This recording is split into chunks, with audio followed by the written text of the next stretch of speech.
Stop the tour, start the tour. My name is Sam, and that's not all. I got a pretty good show with my good friend Paul. So listen up to the chairman of the board. I talk to him, and he talks to me.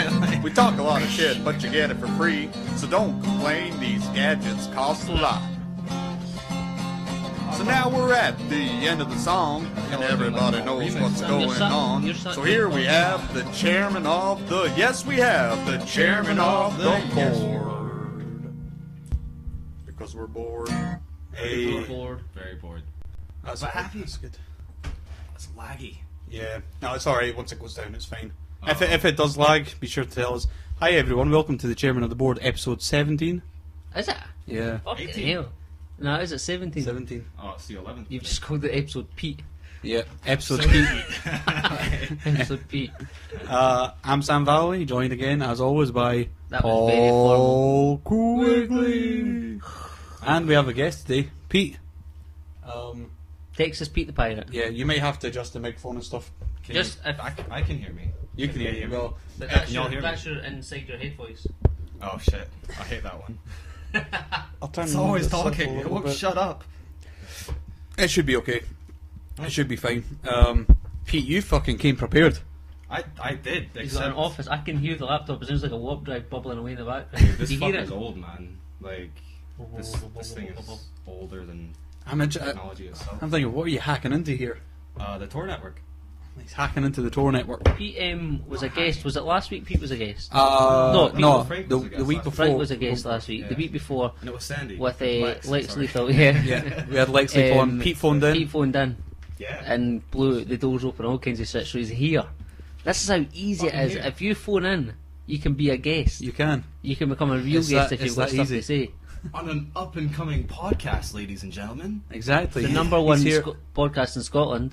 Yeah, we've decided to claim that title, the number one podcast in Scotland. It's fucking claims, man. Wait, That's it. wait. Game over. We don't know if it's What's true, the but we also don't know that it's not true. So fuck it. I'm bad with this as well. Are we getting some feedback You're on yet, Paul? Cupid. So, I'm on it. I'm trying to sign it to Twitter. Oh, for fuck's sake! I don't know the username. That's what for us. Seek. Yeah, so I don't really know how to start this one because we got into like a good conversation. Mm-hmm. And then On Lex the Skype destroyed call. it. Well, it was more that it was like I was like, oh, we could go into all this, but this I would feel be like good. I'm watching The Matrix on this computer over here, Sam. He's doing all kinds of shit. He's got maps of the world up. Things are loading up. Oh shit! He's got lists. I feel like I'm looking at a computer out of a movie. Yeah. Or somebody's fucking. Kinda like the Matrix, dude. My days, he's got- See, I feel bad for the audience now because they can't see what's going on. They're probably not allowed to see it. No, well, they can hear this verse. Magna est veritas et pravalebit, which I can't really say, but it basically means the truth is good and it will triumph. And where's that from? That is from a. Hold on, let me try and get out of this fucking. Big Or what are you screen. reading it off of? I'm reading it off of. Jerry Sit Lena. back a bit. The name of the book is Architects of Deception. Right, I haven't heard of that. Of course you haven't, because it was off of the Tor network. Oh, right. It's on a banned book list. You will never find it in a store because the Masons control what you buy. So just explain what the Tor network is, because were you talking about that before as well? Yeah, I brought it up. Because is it just sort of like a Pirate Bay kind of thing, or is it different from that? Well, Pirate Bay is more like for That was torrents. fucking deep, man. It was That a came rumble. from- It was a that came rumble. from the shoes. It came from the heart, man. It came from the heart. No, the Tor network is basically it's a network of servers all over like the web. Like right now, it's still establishing a connection, but there's connections in Russia, Spain, Portugal, France, Ireland, Germany. What's the place with Amsterdam? Belgium? Um, The Netherlands. Netherlands. That one. Yeah, ignorant American fucker. No, you see how nervous I said that? I was like, the Netherlands. I was like, please don't be wrong. If you get a Twitter like feedback on that or something, I I can't don't know. Like, fucking sign in yet, Pete. oh, dude, hold on then. I can jump on it with my Matrix device. Yeah, but I can't log into it. I don't know the password. Did we forget the password to the Yeah. Twitter? Yeah. See, this is what happens when we don't ever use the fucking But Twitter. there's still, you can still get us on Facebook, so that's facebook.com/chairman, no, COTB podcast. On Facebook. Yeah, that's on Facebook. Yeah. The Twitter is there as well. Comment on the YouTube videos. I don't know if we can see it. No, I'll open it on my phone actually. Y'all couldn't see the... We really need to fix the camera, Sam. Alright, one sec, give me a second here, guys. Possibly when I move the table. Yeah. Oh, I'll tell you what, see, I'll say I'll take down everything, so this is probably It looks great. Got a fucking massive tongue. You hear that, ladies? Massive tongue. I'm gonna regret saying that later. Okay. No, you won't be. My phone number is 07. Sorry guys, just give us a second. Right, so we're opening up all the Facebook. Oh, we're at 125 likes on the old Facebook now as well. Oh shit. We had a couple of new likes in the past few days, so We've got one share. Oh, that's me. I think that's good, Pete. I've not liked it or shared it. You bastard. You need to like it, man. I think if I like it on my phone, because my profiles, this is linked up with the chairman of the board profile, it just says the chairman of the board like it. Like, I can't personally like it for some reason. But there is a way of doing it. If you're logged in as you and you type in the URL, Facebook/chairman of the board. But I'm on the old app. Oh, alright, okay. Anyway, we're on tour. So, just for everyone watching who's kind of not really knowing what's going on right now, we do have a lot of subjects to talk about. We seem a bit disorganised just now. That's just because we are. That's just because we are. That's why it appears. And you were set up earlier tonight for a change, Sam. Usually you're quite last minute with the old Yeah. No, I tried to be more timely with this one, but the computer that we're running off is fucking unbelievably bad. It's really bad. Should have used Linux. Yeah, well, do you know what? No, I think laptop. I think it's the hardware. Like, I think it's like fucking. I mean, the software is fucking Windows 8. So fuck Windows. You would you would think it would be capable of doing Did you not shit. just like downgrade it and like put the last version of Windows on it? So I was thinking about that, yeah. But do you know what? Throw We've down got XP, man. It was like the best Windows operating system ever. Yeah. You know what I mean? Like Windows XP, I had that on this machine before I got Linux. Fucking thing like was smooth as hell. Yeah. And then I put Linux on it was so much better. Yeah, it was quicker, like more vibrant, like more. And that's the energy. thing we were talking about it one of the weeks as well, about like fucking open source software just always seems to. It seems There's to be no better. viruses. Like, Yeah. Because people use it and they're like, wait, I don't want a virus on my system. So We were talking about like how Microsoft kind of have. There's a catch-22 between colleges and businesses, where the colleges are paying license fees for Microsoft's Office suite, and when you go into business, they use Microsoft's Office suite. So my objection was like, you're paying all these license fees. Why can't you use OpenOffice in the colleges? And the argument was you can't, because you're preparing people for the business world, and the business world they're all using Microsoft. And then you'd say to the business world, you'd say, why don't you start using OpenOffice? Oh, we can't, because everyone that's coming out of college. So it's this fucking catch-22 where in the end Microsoft wins. Yeah, I don't know. Like, don't get me wrong, having Microsoft it's good because you don't have to like apt-get and freaking run commands on the shell network and all that. But like, it's a lot solid. It's easy for like open the box and start using it, which is cool. But it does draw back as far as your ability to use it, because, for instance, with Microsoft, you can't really do a lot as far as, I want an opaque start bar, or I don't really like it being at the bottom. You can change that in some of the operating systems, but in most of them, you're like stuck with what it says you to have. Yeah, it's also like just council, man, like have this or have nothing. It's also just the annoyance of having to fucking constantly shell out this license fee for software. And like, I get it if there's a commission thing involved where, someone's been hired to write a program software, they need to be paid for it. But the thing is, like, you've got like open source software and people make it fucking for free. Yeah. And they enjoy doing it because it goes out into the world and it comes back to them being improved by everyone else. It's what the people want as well. Like, they're fucking like, this is what I need from my program. Do you know what I mean? Yeah. Like, if you want to run a Linux operating system, you've got programs like Wine, so that you can run, Microsoft Word processor and things like that. Even though Linux already has like certain, like I've got LibreOffice, does the exact same shit as Microsoft Outlook, etc. Yeah. But it's open source. And you can go on a Linux like KDE website and support networks, and like they'll be like, oh, if you're having this problem, you know, go into your shell and type I don't know, fucking apt-get update LibreOffice or whatever. Yeah, and yeah. they'll update it like it's... That, I think that's the little thing that kind of puts people off it, is the fact that even if it is simple command instructions, just the very look of a command line kind of just frightens people. It does, though, I think. It's because people are too fucking lazy. You know what I mean? Like, you have the modern day world, you have like a phone for communication, which, don't get me wrong, it's brilliant. I love my phone. You know, you've got escalators. Really? You can't use your legs and feet? You can't walk up a flight of fucking stairs? Get a grip? And then, like, you know, you have all these systems in place which really help us out.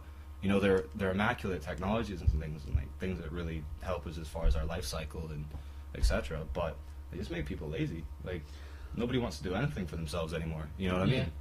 Like fucking dating apps and shit like that. Fucking go to a bar, go meet people, go talk to people. Yeah, see, I don't know. Like, I tend to think that there's, because it's definitely like a thing that's put out there about if we had an abundance of technology, we just laze about and not do anything. But I think that idea comes from if you have a job and you're working 9 to 5, when at the weekend, when you've got a little bit of catch-up time, a little bit of you time, yeah, you're not going to be out running a marathon or whatever. You're gonna be lazy. You're gonna think about. But I mean, you know, I'm unemployed. I've been unemployed for a long time, and the amount of fucking shit I get done is unreal. Like, you know, I wake up and I'm like, oh no, I can't do this because I've got to do this. I feel like I'm busy. I feel like I'm as busy as someone who's working, who's, you know, got a full-time job. You've got aspirations with Sam as to what you want to do. Like, some people are quite happy sitting doing nothing. Do you know what I mean? Yeah, exactly. No, that's a very like valid point that you just touched on as far as like being unemployed, because only up until recently I've been massively unemployed. You know, since I got out of prison and that shit. Yeah, you got a job today, didn't you? I did get a fucking job. Yeah, man. Yeah, I got a job today. I'm working as a steward during the Commonwealth Games or some shit like that's that, pretty cool. or Kings of Leon, which. Or like apparently the cat like told me about sit back, Sam, your face is half cut off. Yeah. There's not much I can do, to be honest. I mean, I think we fixed it now. Like, so I'm we have access. So like, shit! I'm Yeah. 20 seconds. You got the. I got the comments here. Yeah, it's a bit of a delay. Oh, that's good. Yeah, we get the comments now. Yeah, buddy. That's what I was doing last week. That's why I was on my toes. Right. Oh, did you see the amount of shit that me and Lizzie were fitting up? That was it was just a conversation. I know, you go in, you read there's like 42 comments, you're like, wow, and then you realise it's just two people like having a back and forth. It's the exact same. Hey man, what have you been up to? But sorry, yeah, you were saying about. What were you saying? Well, we're talking about Linux for a second. No, you were talking about you got the job and everything. Yeah, job. Oh, fucking hell. I feel like a productive member of society now. Basically, like, when you're unemployed, you have a full-time job of being unemployed. You know, if you're looking for a job, then what, you wake up, let's be realistic, you wake up at lunchtime, you know, and then you get on your computer and you're searching for CD library or read.co.uk or whatever the fuck. I'm doing pure, like, advertising for these websites. S1 jobs, read. CD library, that's how I got my job. People, check it out. I hope if you get a job, you give me a pint, right?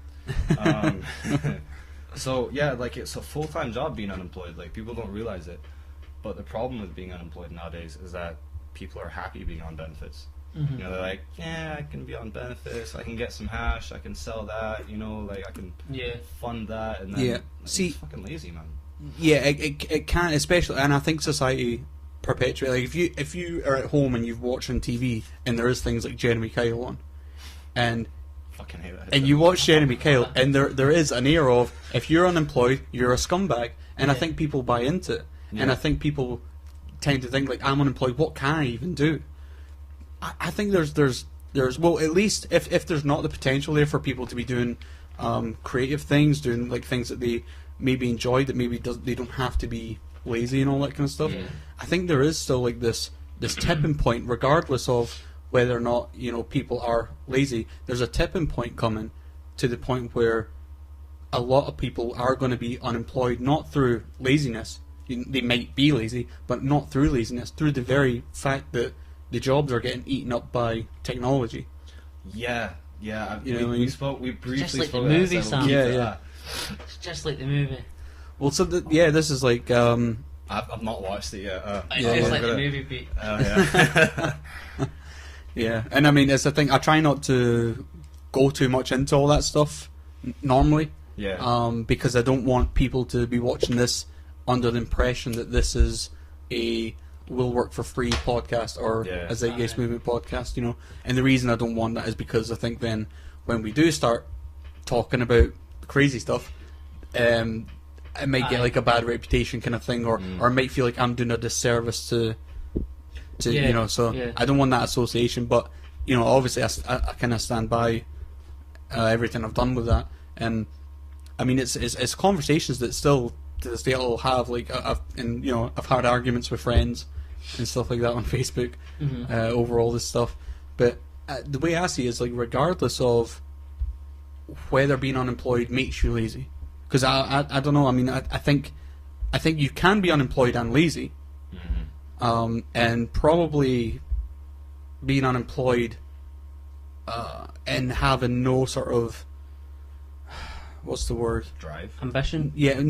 So no ambition, but then you have to think about where's that lack of ambition coming from? Is it just innate within you? You just have lack of ambition, or is it that you're fucking getting more and more depressed by a society that stigmatizes? I think because there's a lot of stigma. I think you hit the nail on the head, man. Like I think at the end of the day, you know, everything that's getting drawn into is like we've got the magazines that tell you how you should look. You've got the TV that tells you this is how you act, and then you've got, you know, your fucking Facebook profile feed that tells you all sorts of shit. Yeah, exactly. And if let's say you didn't really have an opinion on it. Let's say you were someone unemployed and you never really had a big opinion on this stuff, but then you look through your newsfeed on Facebook and someone has posted you know, one of these memes, one of these little pictures that says something like, and it's a little quirky thing about someone unemployed, and it says something like, why don't you just go fucking get a job, you bum? And you see all your friends have liked that. If you have no opinion, just by that being there and that being, you know, that stimulates your sort of, that's like, okay, well that has to be my opinion now. It's peer pressure, you know. But I look at this as well, because people say to me like, oh, you know, you could go and get a job, you could get a job. You could work in McDonald's and whatever, and I have done in the past. My whole shit in it. There's that as well. I did Taco Bell. Oh yeah? yeah. It's fucking degrading, man. You see the amount of shit that it's all pre-made. Yeah. I mean, I've worked in Burger King and McDonald's, and I mean, I don't mind it too much when I was working there. It's all right, like, you know, if you're behind the counter and you just kind of have to take people's orders and things like that. It's an easy enough job and all that stuff. But at the end of the day, when I've got all this excess money, and whenever you have money, you feel like you want to fucking spend it. Oh, yeah. So, like, people will go out at the weekend and spend fucking stupid amounts of money on alcohol, on, you know, whatever it is. Shit that they don't necessarily need. Or they'll go out and buy like the latest video games that are £40 each. Here's a little comment on the whole alcohol and tobacco thing. Yeah. Like the whole alcohol and tobacco thing. It's funny how the two things that aren't necessarily good for you are legal. Yeah. You know what I mean? Like you don't hear about mushrooms being legal, yet they're fucking good for you. Yeah. You know what I mean? You don't hear about weed being legal, like not necessarily smoking it. Like smoking it. I don't really support smoking it as much, but I do support the uses of the plant itself. Like I support the fact that you can use hemp for clothing. I support the fact that you can use oils to cure cancer. I support the facts that you can even cook the seeds as a source of protein and nutrition. Yeah. You know what I mean? Like it's this wonder fucking thing. It's fucking beautiful, man. It's nature. It's Mother Nature. It and provides it all. Like, and that's it. And the thing is, let's say like beer, okay? I mean, how easy is it really to go and, you know, if you wanted to have your own beer? I mean, is it legal to make your own beer? Or do you have to? Be. Like, I don't know. Like, I think it's illegal to make your own, like, I know a guy that tried to make his own whiskey once and he was like, don't fucking tell anybody. Oh, yeah? Okay. Yeah. But I don't know about beer, because everybody loves beer. My dad used to brew beer. That was the first taste I ever had of beer. It's was in a bunch of these barrels and shit like that up in the attic. You know, and I think that's when we were in Britain. Yeah. Probably not, because I tasted it. And I don't think my dad would have been like, here, son. Fucking not even 4 years old yet. Take a swig of that. Like, maybe that's why you don't remember it. You were fucking hammered. I must have been, man. My dad makes some good beer, man. Yeah. But so the point is, though, like, you know, if they did legalize weed, how many people have the room to grow it? Like, people would grow it. Mm-hmm. And if you can grow it, your friend would grow it. Mm-hmm. And then you're not, because they say we'll legalize it and then we'll tax and all that stuff. Yeah, it's fine if you can sell in the shops. Yeah. But if everyone's fucking growing it, if it's that easy to grow, and the thing is in their gardens as well. But like, then, you know, like, beer would be a bit harder. I would imagine. Yeah, definitely, because you need to go through the whole brewing process. Yeah. Here's the question, right?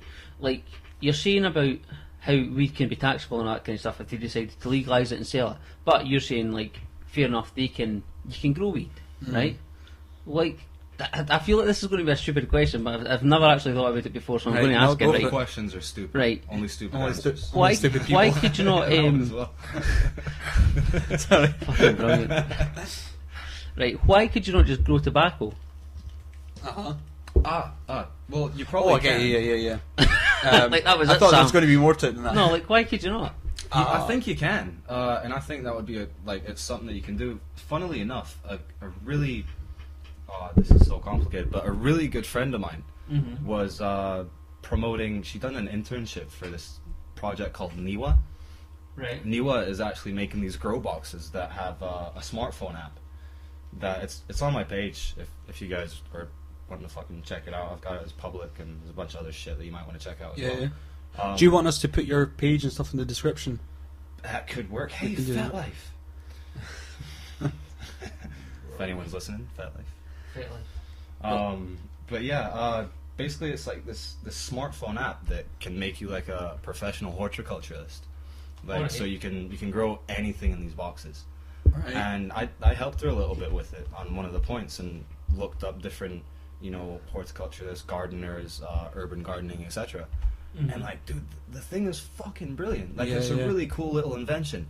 Like, it's not really an invention. It's just kind of like hydroponics condensed. Yeah. But you can fit it like anywhere in your house, and it's got like grow lamps. It's got like, it controls the temperature, humidity. Like, so you can grow literally anything. I think I actually saw one of these. Remind me to get back on the tobacco thing, because I think I've got that's pretty badass. I want to grow my own tobacco as well, but you wouldn't get the rat poison and all the other. Well, that's kind of touching on what I was going to say. Possibly the reason that people are so into growing weed, but you don't ever see people growing tobacco, is nothing to do with the fact that weed's legal and tobacco's free and all that. Maybe it's just to do with the fact that weed is fucking good for you. Yeah. It's a medicine. It's like I'm tired of saying this, but it's fucking weed's good for you. Hell yeah, it is, man. And you can get like different strains and stuff of weed as well that are that can be used in different ways. Yeah. Like, but whereas tobacco is just tobacco's pretty bad for you, and it's a substitute. It is. It's kind of like, I mean, maybe not, but it sort of feels like it's a substitute of, we can't have weed, we can't have anything else that you smoke. Yeah. And people get into sort of young and then it becomes like there's so many addictive qualities. I don't know about weed being addictive. There's a sort of argument there. There's a lot of propaganda with it. Yeah. And that was started by Henry Kissinger. He's actually a member of the Bilderberg Group. Mm-hmm. And if anybody knows about the Bilderberg Group, look them up. There's this website called Public Intelligence. Really good site. It's got a list of all the members that are attending this year's Bilderberg meetings. Also, you can actually, because I always wondered how people find out how, because like you'll they see don't like hide when it anymore. Like they used to hide it, and they had like security regimes with AR-15s and shit that, fucking guarding the hotels where they went. Well, so it's weird because like even just bringing up the Bilderberg Group, I think before that would have been like, oh, this is conspiracy stuff. It officially makes it conspiracy stuff. Right now, the reason that's not true anymore is because, like, see, it was like last year, I think it was, they just came out and fucking said it in Parliament. They were talking about it. They were like, yeah, there's a Bilderberg. They were really playing it down and being like, oh, no, it's not. And I'm like, wait, but if it isn't this big elaborate thing, if it's just this, group of friends, like, or whatever they're claiming that it is, if that's all it is, why, prior to them now announcing it, was it always denounced as being like, no, that doesn't exist? Because I think it's because, you know, at the end of it, they're going to try and downplay anything that people aren't aware of. You know what I mean? There's a lot of people that are aware of the Bilderberg Group thanks to, you know, these off the rail like newscasters like Alex Jones. I was going to say Alex Jones, yeah. But honestly, about that guy, like I respect him for what he does. You know what I mean? But he's like an Eric Cartman. Yeah. It's funny that I say that he's like an Eric Cartman because one of my old flatmates were like, dude, I can't stand that motherfucker. He like reminds me too much of Eric Cartman on the internet. Like, fair enough, man, fair enough. And that was at the time where I was pure listening to everything the motherfucker was saying, and I was like, but no, man, Alex Jones is a freedom fighter. But he's just like a loose cannon. Yeah. But he does say a lot of valid shit. But he says it with too much zeal. If he came across a little bit calmer, more cool and collect, a lot more people will listen to him. You know, No, I've found that as well. Like, because I had to stop listening to him because, like you said, he does say a lot of valid stuff. He does say things that are true, and he'll interview people, and they're talking about things that, from what I've seen from other sources, it seems to be fairly valid. Yeah. But then he'll drift off, and it's like kind of you don't know what's exaggerated, what's the speculation, and it's hard to know what you're getting is whether or not it's true. Right. I mean, he's got some things about juice cups, and it's something to do with the foil in juice cups can turn you gay. so, you know what I mean? He'll completely hit you out. He'll completely hit you out of left field with like stuff like that, and then you're just kind of left going, all right. But then you said all that stuff earlier, and like there's some things as well where I remember watching. That was the Bin Laden thing. Tim Osman. Tim Osman. Yeah. That's a. Do you know about this, Paul? Fill me in, Sam. So let's do it. So Tim Osman was the name of Bin Laden was his name with the CIA or that was his actually like birthright name or birth certificate. So it wasn't was like Tim Osman. Right. He was a CIA operative that was like planted in like Saudi Arabia, I believe. Bin Laden. Who became right. Yeah, who became Osama bin Laden. Sounds like a call. Well, if you type in Tim Osman into Google, you will find like loads of stuff about Bin Laden. Right, okay. Yeah. Which I'm not saying that proves anything, but the point was anyway, when all that stuff was going on, Kim Cairns. What was that? Kim Cairns says, "Hiya guys." Oh hey. Hello again. How's it going? Hey. So when Bin Laden was assassinated, and I know I was going to get a look there, but just go with me. Yes. One of the things Bin Laden said was that one of the things that Eric Cartman said was that the SEAL Team 6.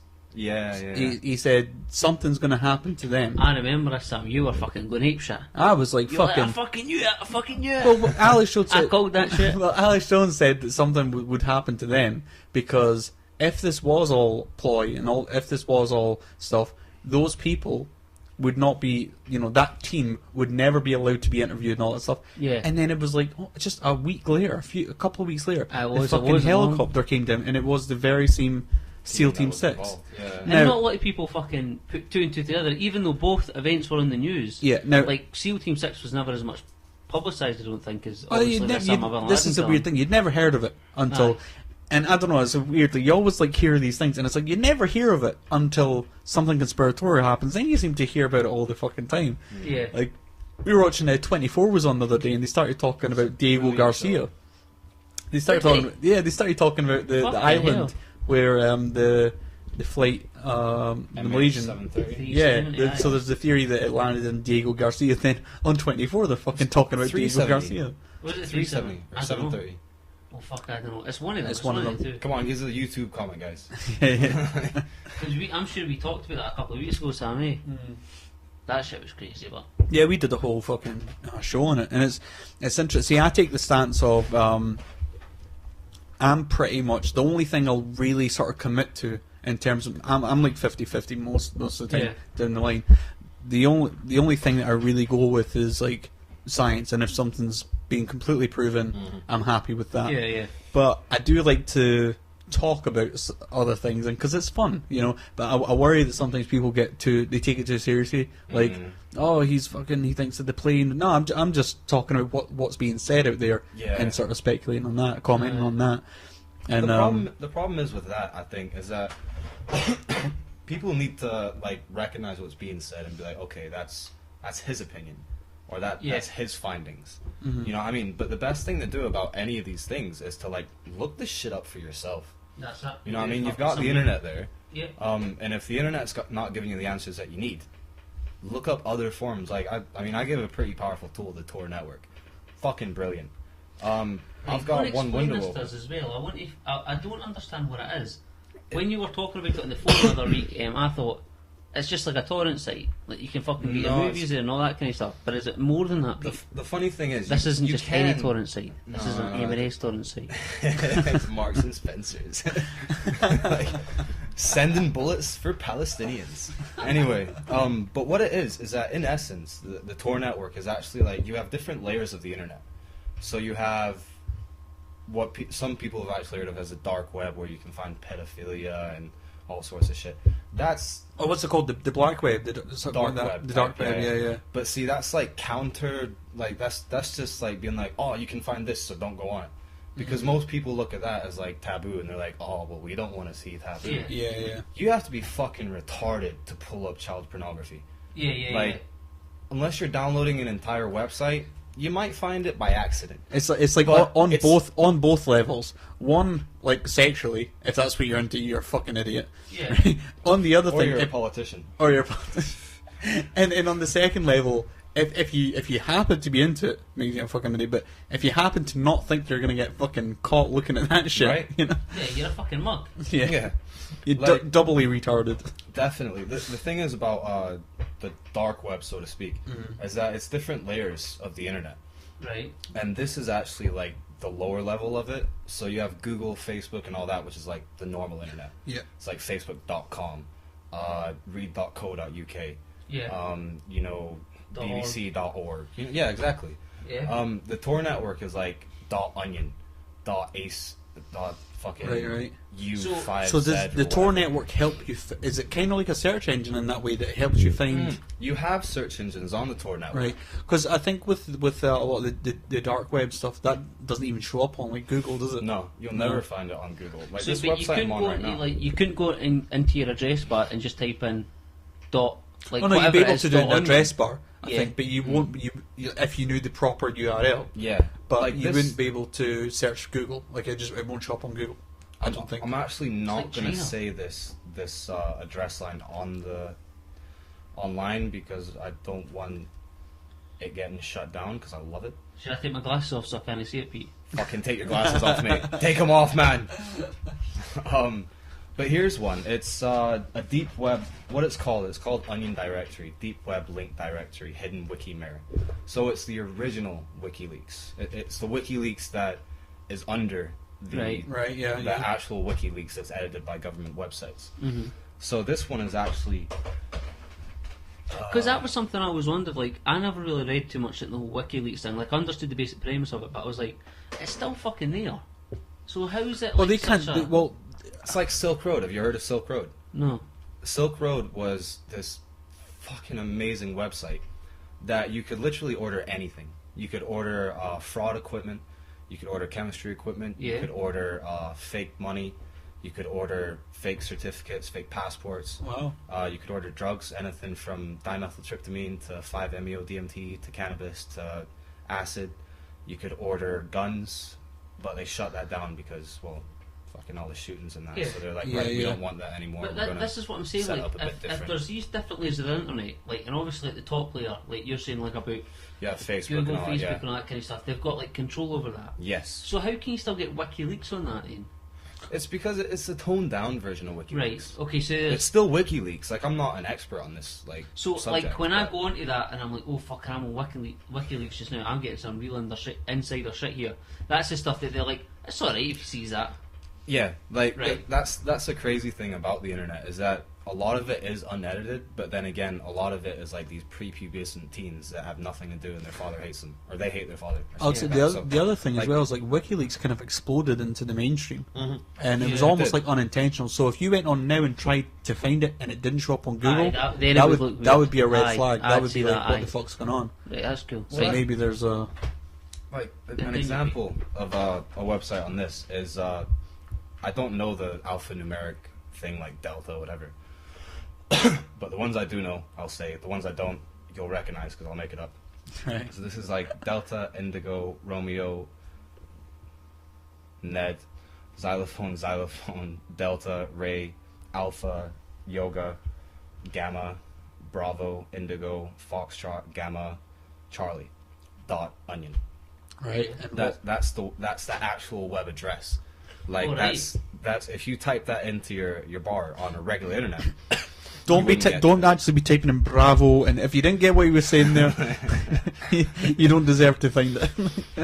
No, you don't. if you You're didn't not connect, allowed secret internet if you're that fucking dumb. No secret internet for you. no network. I'm not even gonna say the first word that goes in front of it. If you didn't pay attention, whatever. Yeah. Be happy on your Facebook and your fucking mindless shit. Be happy on that crap and love your fallacies to death, you fucking Mongol. Anyway, is that a bit much?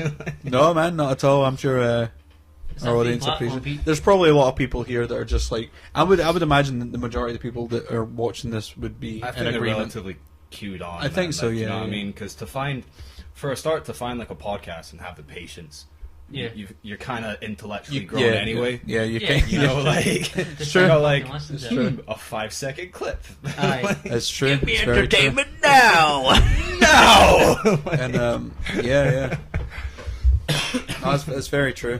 It's hard to get people to watch anything of. I know. Educational value. Especially if they're on YouTube and they can't skip a fucking advert. Then the fucking video's not getting watched. Oh, actually, it was funny. I was down in London seeing a good friend of mine. I've not seen him for like fucking 3.5 years, something like this. And it was really cool because there was like an ad that was a song, but it was it was almost like spoken word over a beat. So it was kind of like real hip hop. Right. And I was really surprised because I was listening to the lyrics and I was like, wait a second, this isn't telling me to buy a watch. This isn't telling me to buy a new house or a new car. This is telling me about life. How did this happen? Did somebody hack YouTube and like replace an advert with this? It's like, I think YouTube has a thing actually embedded in it. So like, if I wanted to, because I don't get ads. yeah, it's Love it. it's. This is why I'll never go to Chrome because you can't get an ad blocker for Chrome that I'm aware of. Please I'm not correct sure. me if I'm wrong. I'm not sure, but yeah. No, the thing is though, when you set up the ads on YouTube, and I know because of doing all this stuff, you can actually define, like, if I wanted to have, instead of just a generic advert that might be paid for, Yeah. I could have my own ad for, like, say for Will Work for Free or something. So if I made Right. like a little advert for that, I could have that come up on all the Chairman of the Board That stuff. would be kind of cool. Yeah, it takes it would mean making a clip and everything. But Yeah, but that's a better idea than fucking watching that fucking what's the one that's been all over YouTube this week, Sam? The Pitbull Terrier one, the fucking Pitbull Terrier. Like that's been everywhere. I'm lost now. I don't. it's there's a band called hip You know the hop proper Diane Weird. The Antwerp. Aye, you know the fucking pronunciation. I don't know that if that's the But same. this song is on Yeah, I've fucking heard. everything. Like I like them as well. Like it's, but like Aye. this is fucking like a 15-second advert that I can't skip and it's on everything. The ant word or like South African. It means the South the African. answer. South Africa. That's Yeah, kind fucking- of cool. That And, means the answer. Like, yeah, that's, yeah. Aye, that's what it is. It's kind of deep. The Like. ant word, and they're fucking nuts. Aye. They're all their videos are just crazy, and they come across. I don't know if they are now, but they come across really like independent and low budget Yeah. and stuff like that. But no, they're pretty good. You'd probably like them. But yeah, so they've got this new song, and they fucking. I don't know if it's just because it's something that YouTube knows that I'm into, Right. so it's playing those adverts as opposed to other adverts. That's like true, we've- because whenever I look at YouTube, it's on your Mac as well, so it would fucking come up for my stuff as well. Oh, yeah, It yeah. could be that. See, I think it maybe is that because There's probably fucking everybody's like, what the fuck are they talking about? I've never heard of this. well, This is new to me. aside from the Deanward stuff, this is we've spoken about this before, but it's a thing, and I think it's like a good lesson in being objective. And there's a thing about Google had. It was discovered that Google have, I mean, it's kind of old news now, but but it's basically if you search for something, Google will take those keywords and sort of build a criteria for your IP address. I don't like that. And they'll say, "Well, see, this is not cool. This is the initial reaction is they're tracking us." Now, I looked into it. I understand the way that it works. It's not that they can look up Pete. They wouldn't be able to if they knew like your full name. They can't search you. Right. So, but it's just like your IP address gets encrypted and thrown out there, and there's a number attached. And your IP address gets encrypted and thrown out there. The Tor network encrypts your IP address and encrypts every bit of information that goes out. So, for instance, if you're looking up Facebook, they can't track your location. Then let's say you're in the Netherlands or Antarctica or whatever. If you're looking up porn, they don't know you're looking up porn. Yeah. Because it's like. So it puts everything through a proxy. In other words, yeah, it does. I use the regular internet for porn. It slows down the Tor network, so I'd rather use the Tor network for intellectual things. Well, so this system, this is what it does. It takes Google. They take your, or it stores your IP address. It doesn't relate your IP address to your name or anything to do with your address or anything like that. And what it does, it just basically creates a little database and says, these are the keywords. So whenever we are generating an advert at this location, these are the keywords that relate to it. So, and the example I used in the last podcast we were talking about it, I was saying it's basically like if I'm sitting there, if an advert's going to come up, say I don't have an ad blocker, is the advert going to be something selling me fucking tampons, or is it going to be something I might be interested in, like a new documentary or Robots and money. Or what? Robots and money. Robots and money, right? Robots and so money. I would rather it was something to do with that, like technology, that rather than the fucking Sam's thing. rather than like the tampons, right? Are you sure you don't want any? Because there's a shop down the road. Well, if I want some, I've got some in the door. But oh, she's hot, dude. The fuck is this you're looking at? This is my Fat Life account. What is Fate Life? For kinky people. It's a Facebook for kinky people. Oh, really? Yeah. It's Tell awesome. people about that. This looks fucking interesting. It's amazing. What is going on? So, Facebook is. Is it Fetish Life? Is that what it is? Yeah, it's kind of short for that. Oh, right, okay. Yeah, Fat Life is basically for. I see there's a tab up the top there that says kinky and popular. Like, that's a tab. Oh, that's brilliant. No, dude, that's like the best part about the website. No, I thought this was. I thought Pete was going to come on and we were going to chat about crazy fucking conspiracy stuff about the government ruling the world, and we're just looking at fetish websites now. It's the Freemasons that do. Pete, this is ridiculous. It's amazing, isn't it? Look at that. This is fucking like I don't know if our fucking like. Look at that. It's brilliant. So this is just like the kinky Facebook. What's it called? Fat Life. Fat Life. Can we get this on real internet, Peter? Just secret internet? No, this is straight up internet, man. This is my regular internet. I can see that. Like I said, I use a regular internet for that stuff. And then this is my Tor network. I have anything from. All right, I'll just read off a couple of the Show things. us something fucking mind blowing on the Tor network that we couldn't do in normal, fucking everyday Joe Bloggs internet. Good idea. Like compressors. Oh, that won't be difficult.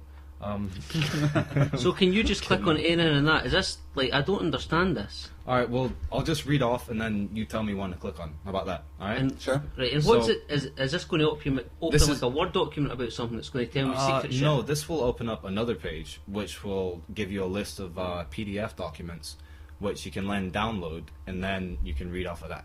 Right, so is this how, like you were saying about at the start, you read that quote from a book, and you were saying that's like an off-the-market book? Yeah, that's how I got it. Right, I got off right. of this Well, site. let's look up something that I've always found interesting. Right. Well, Give me it. All right. it's called number stations. Have you ever heard of number stations? No. Number stations are fucked up. Right. What are number stations? Right. Number stations are Is it like to do with cryptography. no, it's to do with it goes kind of quite like far back. Like there's radio stations, there's radio waves all over the world, right? And there's a lot of radio frequencies in the world that just fucking like basically like, if you're in your car and you're fucking tuning the radio, like you will go through a lot of static, like to fucking get like a radio station, right? there's all these radio stations in the world. These are like, and these transmit on. I'm sure they transmit on like shortwave frequencies or something like that. Shortwave and longwave frequencies. Yeah. Like so, radio transmits on this one thing, but then these number stations tend to be in this different frequency, different from. You can still pick it up on like a fucking normal radio, right? But at certain times through the day, on like maybe certain dates, like at very specific times, and these times of like, there's no schedule for these times. These things don't come up in listings, but at certain times in the day, like a fucking weird noise happens, right? Right. And like it'll be like somebody reading a series of numbers. These are fucking real things. Like there's recordings of this on YouTube. Like fucking see if you can pull one up. These things will like bring up like a series of numbers, and it'll read like numbers. Or there's like famous ones and stuff like that, and there's ones that are more renowned, and it will show you how to like. You could fucking go into like your radio and fucking pick it up, and they'll like read a series of numbers, and sometimes the numbers are different. Like for every loop, it'll change one different or something, right? Kind of almost a bit like the fucking Frenchwoman in Lost. Number stations. Number stations. You also got one, like you said, on Yeah. YouTube. So a theory for this is I thought I was in a spaceship. it's fucking good when the noises come up on. See when Skype goes on, it's like underwater. Fucking hell, you feel like you're in the abyss. Alright, so number. Just what? Right, so what Paul I'll was saying like there. see that Lincolnshire. Right, we'll do it in a sec. Right, pause it now, and I'll explain what people kind of think it is. Oh yeah, I'll get you one, man. Hi, man. Do you want me to keep talking, Sam? Yeah, keep on. Right, so like these things broadcast at certain times of the day and like on certain frequencies, and they're not explained. Like these broadcasts aren't like aren't what would they, like they're not timetabled in any way. Like you couldn't go on and fucking like look up. You can on fucking obviously internet, but you couldn't go on and like a registered timetable things. Like they wouldn't show up on that, and it will show like a frequency numbers or sometimes like a weird song, right? But what they reckon these are is for this is a theory of what these things are. They're for spies, right? So the spies are fucking anywhere in the world, right? Obviously nowadays you've got fucking phones. Like these things like that can be tracked, right? And particularly like back in the olden days, like the Cold War days, when like technology was nowhere near as advanced as like what it is today. They're like these things were to relay messages to people in the field because they can pick up these shortwave frequencies nearly anywhere in the world, and they can fucking if this say you've got a spy like James Bond out in the fucking Cold War days, is out in the middle of fucking Germany or Eastern Russia, he wants to know fucking what's going on, he knows when the fucking number station's going to broadcast and what frequency, he can go onto it, like you can tune a normal radio into it, like you can fucking muck about with it and go onto it, and so he can listen to it, and then he'll get some kind of coded message, but it just sounds like fucking rubbish. So you think it's not... It's funny that you say that, because I'm just reading it up on Wikipedia now. It's a one-way voice link, or oval. And these things are hard to... Oh, sorry, Pete, go again. Oh, it's cool. According to the notes of the Connet project, which was compiled recordings of these transmissions, number stations have been recorded since World War I, or spies. Yeah. If accurate, this would count number station among the earliest radio broadcasts. It is basically exactly what Paul has said about, going out to spies and stuff like that. And they only did it one time at a certain date. Yeah. Because it could be decrypted by the enemy, which is what I just wrote. But when they still loop now, like a lot of them So you think it's just a loop? You don't think there's anyone actually out there? Well, who fucking knows though? Do you know what I mean? Like, do you want to hear one? Let's hear one. This one's called the Lincolnshire. What is it? The Lincolnshire Poacher. This is like a famous one. This comes up a lot. Like if you put it on YouTube, it sounds fucking weird as well.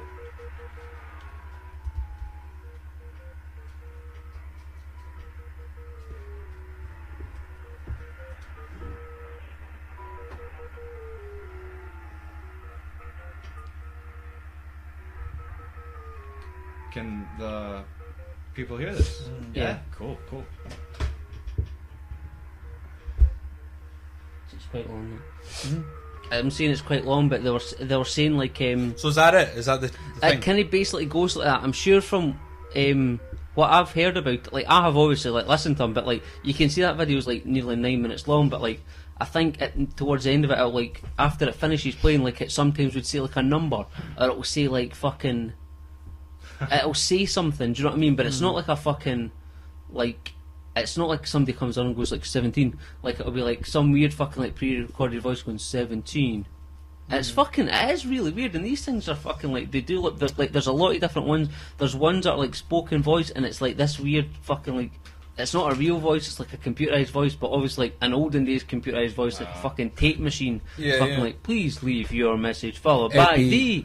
It'd be pretty trippy, like, if you were fucking, you know, in your car or something and flicking about. You're on some, like, psychedelics and you're pretty, like, drunk in the middle of the night and you're on, like, some really powerful... You're just fucking... The fucking radio's talking to me. You're just sitting zoning out listening to fucking some white noise and that. But... right, dude, like... It's fucking weird, eh? Like, why the fuck is that there? Like, here, nothing... like... And the thing is, like, nothing broadcasts on that frequency. Like, that frequency is just blank. But at fucking whatever time of the day, like, however... Like, on whatever cycle it's on, that just fucking starts. So is that every day? It still goes. Nobody has ever came forward and be like, oh, like, we're fucking... We emit these number stations. People have tried to track it, but because it's...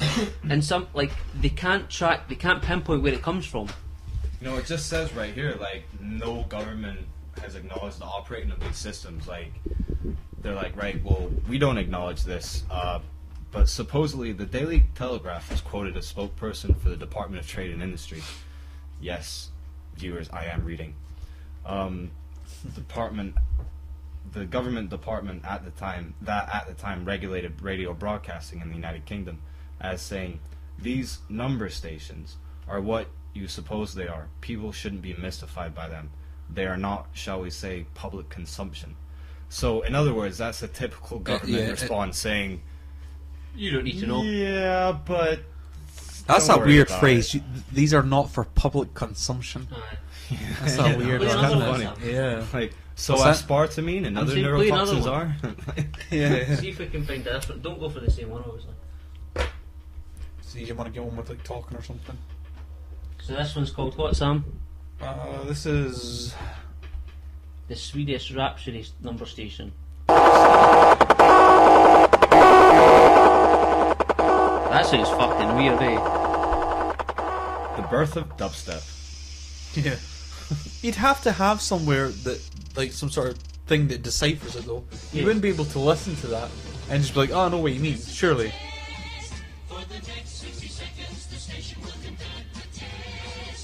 This doesn't seem real, Paul. I don't know. Fucking who knows if it This is? seems definitely produced by the But that could Labyrinth. even be like a signal. Like, I'll tell you see, these signals could just look like they just fucking set up. They're like, right, on like the 17th of November, fucking 19, whatever it is, we want this to fucking run. So your man in the field will be like, right, that's the fucking go signal. He's there. That's fucking. Then he's like out there fucking listening to his radio. He's like, right, that's the go signal. I'm going to go now do my mission. And then this signal just gets looked. It just gets left. Do you know what I mean? Yeah. It's fucking weird, eh? It's weird though, and it's like there's a lot of things on the internet that sort of play to your curiosity in the same way, though. Do you ever see there was what was it called, like the Sounds of Hell or something like that? Aye, I've seen that. Like the Russian fucking have mined the centre of the earth or something. These are the sounds of hell. Yeah. Do you know the story behind it? No, I don't. But it sounds fucked up. I'll put it on just because it's now it's been debunked. It's been like, you know. Well, obviously, I don't think it was hell anyway, but it was like, here's this. What was the story was that they found these, like, you know, underground. They found these recordings and things. Aye, like that's that. basically like I'd heard that the story that I'd read of it is like the Russians had to be the fucking Russians had dug to the fucking dug the deepest hole that's ever been in the world, and they've recorded the sound of hell. It's not the sound of hell. It's just the sound of Middle Earth. Well. Yeah. Well, like, but this went round on the internet. I think it's that one with this whole fire and flames. That one there. So this went round on the internet, and people are like fucking laughing at it. They first of all assume that okay, like if they'll say, okay, I'm being skeptical about this, so it's not hell. Yeah. So what is it? And they jump. They don't even think. Couldn't it just be fake? Couldn't it just be like, you know, recorded in a strip? But no, they believe that it was found. They believe the story that it was found, and then they'll try and say, well, it's not hell, you know, obviously, but it's got to be something. And they'll try and work out what it could be and all this stuff. But it was just fake. But it's still. Imagine finding this, right? Imagine it was real. Imagine finding this, and or the guy was down, and he supposedly this is what he heard, so he recorded it. And if you think it's real, this sounded really fucked up as well. Everybody listen. Okay, that's just the intro. This is the intro to the Sound of Hell. Enjoy. I feel like this is going to blow our ears off. This is filler. Is Sounds like chakra meditations. Okay, one second. Might need to skip it. Ba-bum, ba-bum, bum. This is it. That's it, isn't it? Aye. It sounds like a fucking intro to a Slipknot album or something. I was just thinking that, dude. Sounds like fucking 8, 8, 7, 6, 5. Self-titled, man. Self-titled. Is that the right one? Is that where he's going, the whole thing I think is sick, the whole thing I think is sick, the whole thing I think is sick? Yeah. Is this the right one, Paul? I'm sure that's what it is. It's just fucking with the screaming. Now play the Slipknot one, Sam, on the mechanic as a copyright. See if we get flagged up for copyright the Sounds of Hell and number stations. No, I'm not sure about that one, but the one I heard was kind of hard to make out, but then occasionally you'd hear something that sounded like a scream, and it was quite fucking... It was quite like, kind of, oh, that's kind of scary. But I mean, I was going to say, like, this, you always get this sort of stuff flowing about on the internet, and it's kind of easy for people to sort of fucking buy into it, you know. And it's kind of like, what kind of investigating do you do? Because we were talking about this as well, and there's a lot of stuff about Illuminati. The enlightened ones. Now we're fucking getting deep. We spent the whole fucking first hour talking about nothing. Well, fun stuff, but nothing heavy. Hey, it's here stuff. comes the heavy stuff. Yeah, let's try and go for what's the heaviest of the heavy. Thing was pretty cool, though. It's interesting. It's weird. You can only go so far though, because once you because you can't. It's not fucking something that goes anywhere, Pete. I mean, come on to fuck. It's so cool. All right. Alright. This is the guy that's talking about Illuminati and Luke's fucking blowing up all this crazy wacky shit. That's good though. It means he's relaxed. Yeah, man. Chilled out, like. Okay, Illuminati. So well, like, first, what's your, before like going into like this like a sort of history lesson or anything like that, what is your view on like? Is this a quick firing? No, not quite. Oh, just what is your sort of view on the structure of the way the world works just now with politics and everything like that? Is there a structure? Is there like a top down?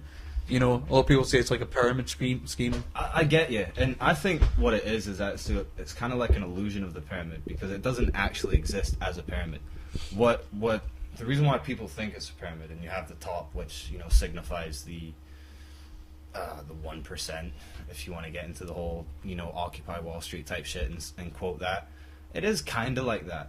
But the only reason why it's like that is because people have this structure of belief that you're successful when you have X, Y, and Z. Mm-hmm. That's what brings success. Money. And the great thing about a lot of these musicians who are now passed away, for instance, Bob Marley, a great musician and a very free person. He was actually asked the question, are you a rich man? Obviously it had to be a Western journalist. Are you a rich man? He said, I don't view it as rich. I view my life as accomplished because of the wealth he's acquired through people. Yeah. Like that was his richness. His richness in life was having great friends, a good supportive family, and many people that looked up to him in his message. And his message was, instead of focusing on how much money you got, don't get me wrong, like I fucking want a lot of money. I want to go and fucking to St. Lucia again, and I want to have like a fucking mansion with Dobermans and I don't know what the fuck, just really nice dogs and a fucking Porsche 911 Carrera and a Lamborghini Countach. They don't make them anymore. I fucking want one. Like, I want all that shit. Don't get me wrong. But the way that, like you said, to answer your question about the whole pyramid thing, it is like that because you have the people at the bottom who are us and people listening to this. And if there's somebody that's not at the bottom listening to this... That's right, listeners. You are shit stirrers. You fucking shit monsters. All the Just listeners like are us. shit. Fucking Shih Tzu terriers, man. No bark, no bite. Yes. Basically, like, the way that we live is horrible. Like, what we have available to us, we can go to the market and we have the illusion of choice. Illusion of choice is you have Tyson, you have Scottish Farms, you have, British Farms, whatever the fuck. It's all the same goddamn company owned by the same people. And when you follow the only way to know what company is what is to follow the money. When you follow the money, you know the evil perpetrators. But at the same time, everybody that supports that has to be held accountable as well. You know, like, I don't want to bring a religious connotation into this, but there will be a day of judgment. Not necessarily hellfire and brimstone, but more like people are going to wake the fuck up and be like, hold on a second, I don't like this anymore. There's definitely an economic Judgment Day, I would say. There's definitely a time, and I mean, I use Judgment Day sort of metaphorically, but I think it's like, because it's not going to be like a day. Like it is a gradual kind of thing. Definitely, and it seems like, I mean, we're still like, people don't acknowledge, like, we're asking people in America, like, do you think they'd be like a new Great Depression? It's already happening. And they'd be like, yeah, it's already happening. But like, they're waiting on something. They're waiting on something, like the clock's going to stroke midnight and then it's official. No, it doesn't happen like that. Like in the fucking, like in the olden days when everybody's going apeshit, fucking trying to get into the banks and fucking everything's crashed and all that kind of stuff. Yeah. Is that what you mean? Yeah, and they look back in history and they go, well, this was, we can pinpoint a day where it was the start of the collapse. You know, but it's not like one day everything collapsed. Like, it's a gradual process. It's the same thing of, like, people will say, you know, you become an adult. When do you become an adult? People say, like, oh, is it when midnight on your 18th birthday? Is that when you become an adult? That instant right there? You go from non-adult to adult. I think you become an adult when you... It's a gradual thing, I'd say. But I don't know. I think it's more like when you realize the shit that you have isn't enough. I think that's when you're an adult. Yeah. When you realize that your job is bullshit. When you realize that, you know... Well, that's I would say that's definitely when you become mature about it. I don't think you ever really become an adult. Like, I don't think of myself an adult, but I bet there's, like see younger kids in that, like, fucking, like, Declan that comes up. Like, he would maybe, like, look at me and you and be like, they're fucking adults. But no way would I class me or you as an adult. I know what you mean, yeah. And, like, even, like, people that I would, like, work with, I'm like, you're not an adult. Yeah. But then, like, it's almost, like, funny, like, I know, like Big Brother's on, and like you see these fucking people that have just like went in it and they're fucking like he's fucking watching, these younger people than us that are fucking like got a lot of money, and I would be like, I don't know if it's because they're on TV, but I would almost look at them as an adult. Like, I wouldn't look at them in the same level as me, if you know what I mean. Yeah, I know what you mean. Yeah. But I don't know if I like. But even take them as an example. Like, I don't think I'll ever think of myself as an adult. Well, if you but my point was, though, if you look at someone that you do consider to be an adult. Right. And I asked you, at what point can you pinpoint the second that they become an adult? It's like, no, you can't, because it doesn't work like that. It's a gradual thing. Yeah. And there is definitely the way economics works. Aye. It's about people's perception, I think, as well. It's not so much about the person. Oh, no, it can definitely be a subjective kind of thing.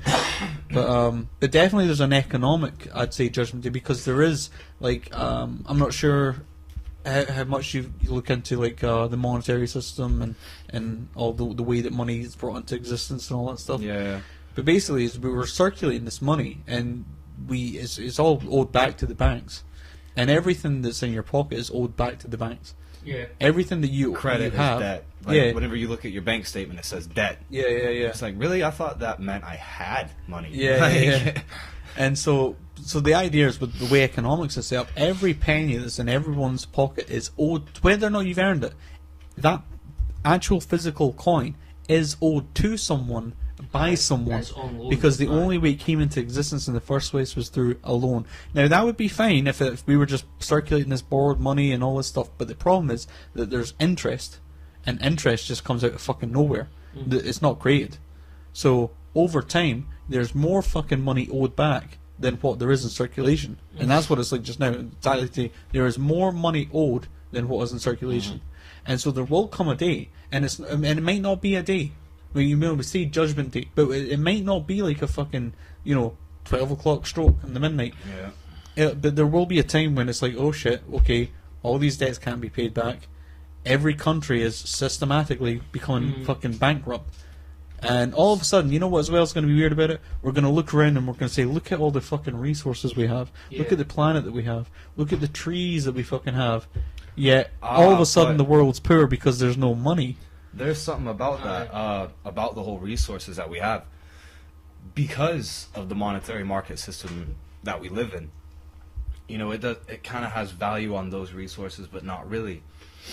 But like, our natural resources at ground level is vastly depleting, except for in certain countries.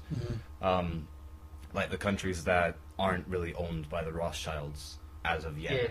You know, like those countries have like a vast amount of rich, like natural resources at ground level. But countries like Britain, America, Canada, some parts of South America, and something like that, like all the fucking natural resource at ground level's gone. Like, it's all been quarried away. Like there's nothing left. So if we were to say have like an electromagnetic pulse attack on the world, we'd be fucked. Yeah. Like there's certain government organizations that have preempted this, which is why they have like Faraday cages and stuff like that. So their electronic equipment is saved. Sorry, what cages? Faraday cage. A Faraday cage is basically just a grounded cage around the... Like kind of lead encased, kind of... Kinda, yeah. Lead, and there's things inside it. It's to stop it from an attack of electromagnetism. The that would turn everything off. It would... What it... Like a matrix. So electromagnetism would be like a pulse in everything electrical within its vicinity. Except if it's in this case, and then it should be protected. What it does is that the electromagnetic pulse... I researched the shit out of this. I wanted to do it. I like it. The electromagnetic pulse, all it does is that it just realigns the electrons in the circuit. So instead of it being on positive, it would move the positive to the negative, even though that doesn't make sense. But it just realigns the electrons. Yeah. So that energy can't flow freely anymore. But what a Faraday cage does is that pulse comes to it, and it gets absorbed, and it gets shot into the ground. So a Faraday cage is, in essence, it's just like a chicken wire cage with a bolt into the ground, so that it can disperse the energy. Right. That's all it is. And you know, and lead is a fucking really good conductor as well. You use lead in batteries, like car batteries with lead in them.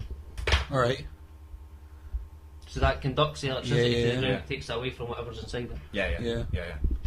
So that's what a Faraday cage and an electromagnetic pulse is. I feel like I've heard about that before. Faraday was that cage. fucking... No, that's something different. You were talking the Faraday about that, cage was about... that was when we were talking about Flight 370 or 730. Like whatever the fuck it is. That's you're the one with secret internet. Like that's like basically a cage that blocks all kind of like phone signals or signals going out of it and going into it. Any it signals blocks that. whatsoever, yeah. But you're speaking about that the EMP thing. Like this is fucking like I know we're getting serious in that, but I just have to say there was a program on like a while ago, not a documentary, a TV show, and it was called. What the fuck was it called? I don't know what it was, but it was basically like all the fucking power had went out in the world due to some fucking mad EMP thing. Do you know what I'm talking about? I vaguely remember something like that. Yeah. And they're all fucking going about, and I'm like, this is bullshit, right? Because I was like, I can buy it, right? And it was on at this, like The Walking Dead was kind of on at the same time. I was watching The Walking Dead as well, right? And this fucking world electricity's been turned off, and I'm like, right, fair enough, right? But you've got fucking power stations there. Why can't you not just fucking turn a power station on? Like fucking like make coal and fucking boil water and make steam and turn turbines and fucking make electricity. Do you know what I mean? Fucking solar wind, make solar wind. Solar wind, you hear your solar wind, get working on it now. Fucking make it. solar fucking wind farms, solar power. Make fucking electricity. Torches that you can wind up to fucking make a light. Yeah. Why the fuck? We have that. I know but why the fuck are these idiots running about like we're fucked? Like it's fucking night time. It's like Fallout though. It's ridiculous, honestly. It was just such a fucking stupid premise. But I was like The Walking Dead. I was like, I'll buy that. I'll watch this, and it was good. But like fucking like whatever the power fucking show was, like shit, don't watch it. Well, cancelled. Sorry, I caught off something really important about Faraday cages and Pete's lead cage. I was going to say Joe Rogan. I don't remember the name. I was going to say Joe Rogan has a similar kind of concept of it. He does in a joking sense of like you know, imagine you get shipped off to this island, right, and you can live forever. Love that. It's like, how long? Fucking society pisses me off. Well, but the thing about it, right? So if you went to this island, right? What would I bring with me? Well, no. It was the question was in the gun, eh? What gun? You have a gun? How many bullets do I have? Well, no, the question was going to be, right, Unlimited. if we could both live forever, right? Imagine me and you, we can both live forever. But We used to be able to, until we got fed a bunch of genetically modified food. Well, see, you're jumping the gun again. I've got a good question here. Fucking Amy Pete. I wouldn't go back to that. So do I. So, 300 years too late. so, if we could both live forever and you got shipped off this island, how long before you can send me an email? And all you have is the fucking island to work with. And let's say the island has resources, it has fucking lithium and all that shit. But just the ingenuity required. Does he have the know-how, or does he have to... No, you didn't know. That's the Do I point. have weed? You have weed. Do I have psychotria viridis? Do I have a pot? Come on, tell me I can make ayahuasca. If You I have can make ayahuasca, you I have- can make it. I'll fucking send you an email in 20 years. It might not be a real email. You might just be like... It might just be a You might pigeon. just sit there stoned out your nut for about 20 years and be like, done. Was I And supposed you're to do just something? fucking, like, not a computer or fucking anything. But here's something else. It depends on the type of email that you were wanting to send, because, like, I kind of touched base on this when Lex was on about telepathy.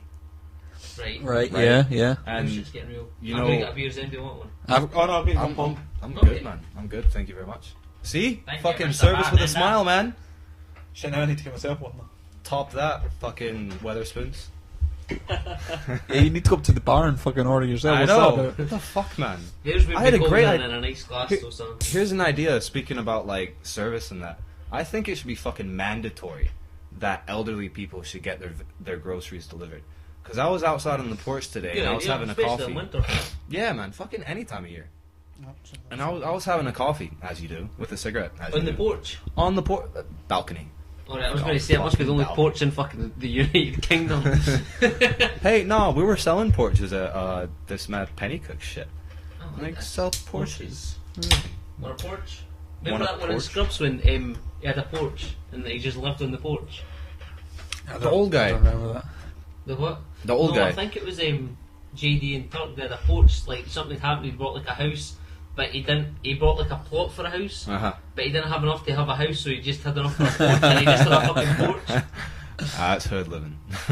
It's, uh, But what was it that I was? no, wait. touching on So there? is it telepathy or telekinesis? Because I can remember. Telekinesis is when you can move things with your mind. The force of you're not moving things. You're asking the energies to vibrate along nicely. So do you think that's possible? Oh yeah, Yeah. yeah. You know, like it was funny. I was talking to a really good friend of mine named Sasha, and when I was talking to her about these things, I was like, you know what, man? Like, I think this shit's possible. She's like, what do you mean it's possible? I was like, well, think about it.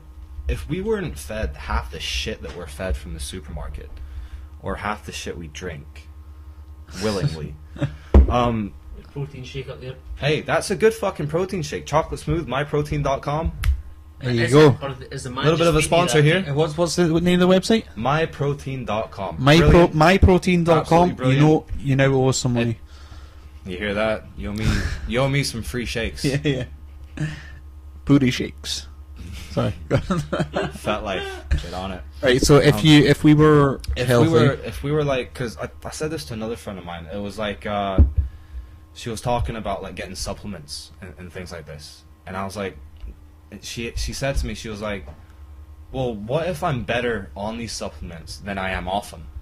And I was like, see, that's the dangerous part about how we live and the things that how we have, because we have so many amazing things. Like I said, I'm not knocking the fact that I can walk 20 minutes and get my chicken and you know, whatever the fuck, without having to kill it first and hunt it and trap it and all that. I kind of like the idea that I can get my own shit without putting up too much effort. Yeah. But if we were in the old hunting and gathering days, you know, all these supplements, vitamin B+, C, D, X, fucking zinc, whatever the hell, we would have that in our diet naturally. Yeah, you would. You know what I mean? You Like- wouldn't even think about that. Yeah, Like, yeah. You think you're caveman. I was like, oh shit, Mary. I need some zinc really today, Get some like- fucking, I need to get me some vitamin C You're today. right? You wouldn't even think about these things because it would be available in the way that you You can operated just on a have it in day-to-day your diet, occurrence. Yeah. So, like, if we lived back in those days, which we fucking never get back there now, the world's too fucked, chemtrails inclusive. Like, I think we could be telekinetic. I think we could be telepathic as a human race. You know, like, I think we could because my theory, my personal theory, like the communication tools that we have, phones, etc., they're just extensions of our body's natural ability to do things. Yeah. For instance, a car, that's transportation. That's just an extension And do you think of our legs. Do you think, in the way that you're saying that, like, people are lazy nowadays because they like all the gadgets and gizmos that we have? Do you think, like, naturally, like, we are just naturally become lazy because it just, like, I don't know, just everything's so easy. Like, we have got cars take us, like, and that's just like, no, they say that you've got two sides of your brain and all that kind of stuff. You only use so much your potential brain power. Right. Yeah. Because everything's like so easy. Like, you wouldn't even think about a lot of things nowadays. Like, go back 100 years where I think about a lot more. You're like, you need to fucking go do this, I need to get that, I need to go and get water from the well. 100 years again before that, you need to do fucking even more shit. And again and again and again. Until you get to the point where you're surviving. Like, I fucking don't know. Well, what I was going to say there... I do see what you mean. Like, our brains would be a lot... cleaner. Yeah. What I would say is... extensions of human capabilities. Yeah. I would say like a forklift, right, would be an extension of a human capability. You want to lift something up, we get a forklift to do it. But the forklift can lift something that we can't. I think we can never lift. And I'd say the reason is, and it's not that if we did away with forklifts, we'd be able to build up enough muscle to do it. Right. Because if we did build the muscle there, we'd be compromised elsewhere. And that's the way that biology kind of adjusts itself and all that stuff. But you can look at the properties of steel or whatever it is, and you can track the chemistry of it, the atomology of it, right, and work out this is why steel is hard. Right, so in order for our muscles to be that hard, we'd have to have a similar structure, similar atomic structure and all that shit. You know what I mean? And so I don't know if doing away with technology would necessarily improve us. I don't know if we had different... Well, it's funny that you say that as far as like the forklift lifting strengths that we can't really lift. Like, it's popping in my head. I can't remember where I saw it. It was probably on YouTube. It could have been a fake film, but I don't think it was, because the thing is about the human nature is that we are, as a race, we're fucking amazing. Humans are awesome. Like, we as a species are incredibly adept to, moving on with different, environments that we have where we can adapt. Adaptations. Yeah. We have an amazing ability. Yeah, I mean, there's actually, you use the exact phrase, humans are awesome. If you type in... humans are awesome, there's a lot of great videos. Did you ever see the one where there's a baseball player, right? And he's getting interviewed by this girl from like a news station. You know this one? Yeah, dude. This is unbelievable, right? And it's real. Well, as far as I know, it's real. Just catches it. Like, he turns around now. You know what? That's all subconscious kind of stuff. So he heard the ball being hit, and he knew by the sound of the echo throughout the stadium that this ball was coming this way. So it was almost like he didn't have to see it. His hearing has been refined to be perfect for hearing which way the ball's going, just on a hit. Aye. And it's not even like he's fucking stood there like fucking for hours and hours and end with his fucking back to the guy and be like, right, just fucking chuck balls at me, do it, and I'll just fucking, I'll just guess, and I'll fucking try and catch them. Oh no, like, it was incredible. It was just subconscious. Yeah, so people would say that's instinct. He had like an instinct. I don't like using the word instinct. I think it was a skill that was developed by years of hearing. So it was fine tuning. Yeah, his hearing was fine tuned to detect where the ball was coming from, and it would have been subconscious. It wasn't like he was thinking, "Oh, that ball's." It was a subconscious thing where his subconscious mind said, "This ball's coming from behind me," and he looked to see if it was, and he caught it, and it's a beautiful fucking piece of footage. Brilliant. Yeah, it's amazing. I love that one, man. It's fucking amazing. It's absolutely amazing, but I'd worry though that people would prefer the poetic view of it. Rather than you could look at it like I did, and it's a very cold way of looking at it and saying that it's just fine tuning. It's just he's been around there for a long time. Yeah. People could prefer to see that as being he's special. Like if that was your favorite baseball player, can you imagine watching that and going, yeah, he's special. He has, or even a God-given talent. He's a God-given talent. Fucking energy given. But then there's a lot of things that I think humans just do instinctively. Like there is a subconscious thing that we've all got that goes back to very primitive roots. I think I've heard things about if you blindfold somebody, right, and put them in a forest, and they'll walk, but then see if they come up to a tree, they'll almost slow down. And that's just purely subconscious. They almost know something's there, right? Right. And they don't know. They're not fucking in their mind's eye. There's a fucking tree right there, but they're just they feel cautious. Maybe if it's echoes or something they hearing it. Their senses become finely tuned. Well, we know bats. Echolocation and things like that. So there is a possibility of being able to. Fuck you, Lex. What is he saying? Hello. Hello. He's a fucking nice guy. Puff. Hi, Lex. Hello. No, there is a world of. What's the next message? Go on. I don't know. I'll see in a second. No, there is a world of subconscious behaviour, and not even subconscious. Maybe isn't even the right word. But did you ever hear about this? This. Now, what was the thing? There's a thing with girls, right? Where they will sync up their cycles. You know about this stuff? Fuck! I lived with 3 women as a kid. My mother and my 2 sisters, man. Fuck my life. That time of the month was hard, man. Did you have a period as well, Pete? I did. Period, Pete? I bled through my ass. And was it the same time? Did you sync up with them as well? It did, man. It was violent diarrhea. But this is what's strange. You find out, right? If women, say there's a girl that begins her cycle on the 1st of the month. There's a girl that begins her cycle on the 15th, and a girl that begins on the 25th or whatever, right? So you've got 3 different girls with 3 different cycles. If you stick them in a college, right, where they share a dorm room, they will sync up their cycles. Yeah. And it's not random who they sync up with as well. They'll sync up with the most socially dominant one. And so that's very interesting. That there is a world of hormone behavior and hormone reaction and stuff like that. That does happen. But this is my point: is to me it seems like there is a breakdown of it. There is a reason for it. There is a science behind it, and whether or not we understand that science, we understand that there is a science. Mm-hmm. And I'd worry that people get too caught up and too. It's too easy to then say, take the easy way out and say that's because the dominant girl has special powers or something like that. You know what I mean? See, it was funny about the whole baseball guy. I'm just gonna read this quick bit. J.H. Schultz, a young doctor fascinated by the new discipline called psychotherapy, became interested in hypnosis and suggestion, claiming that it is possible for certain gifted and cultivated individuals to enter a state of hypnosis of their own accord, simply through an effort of will.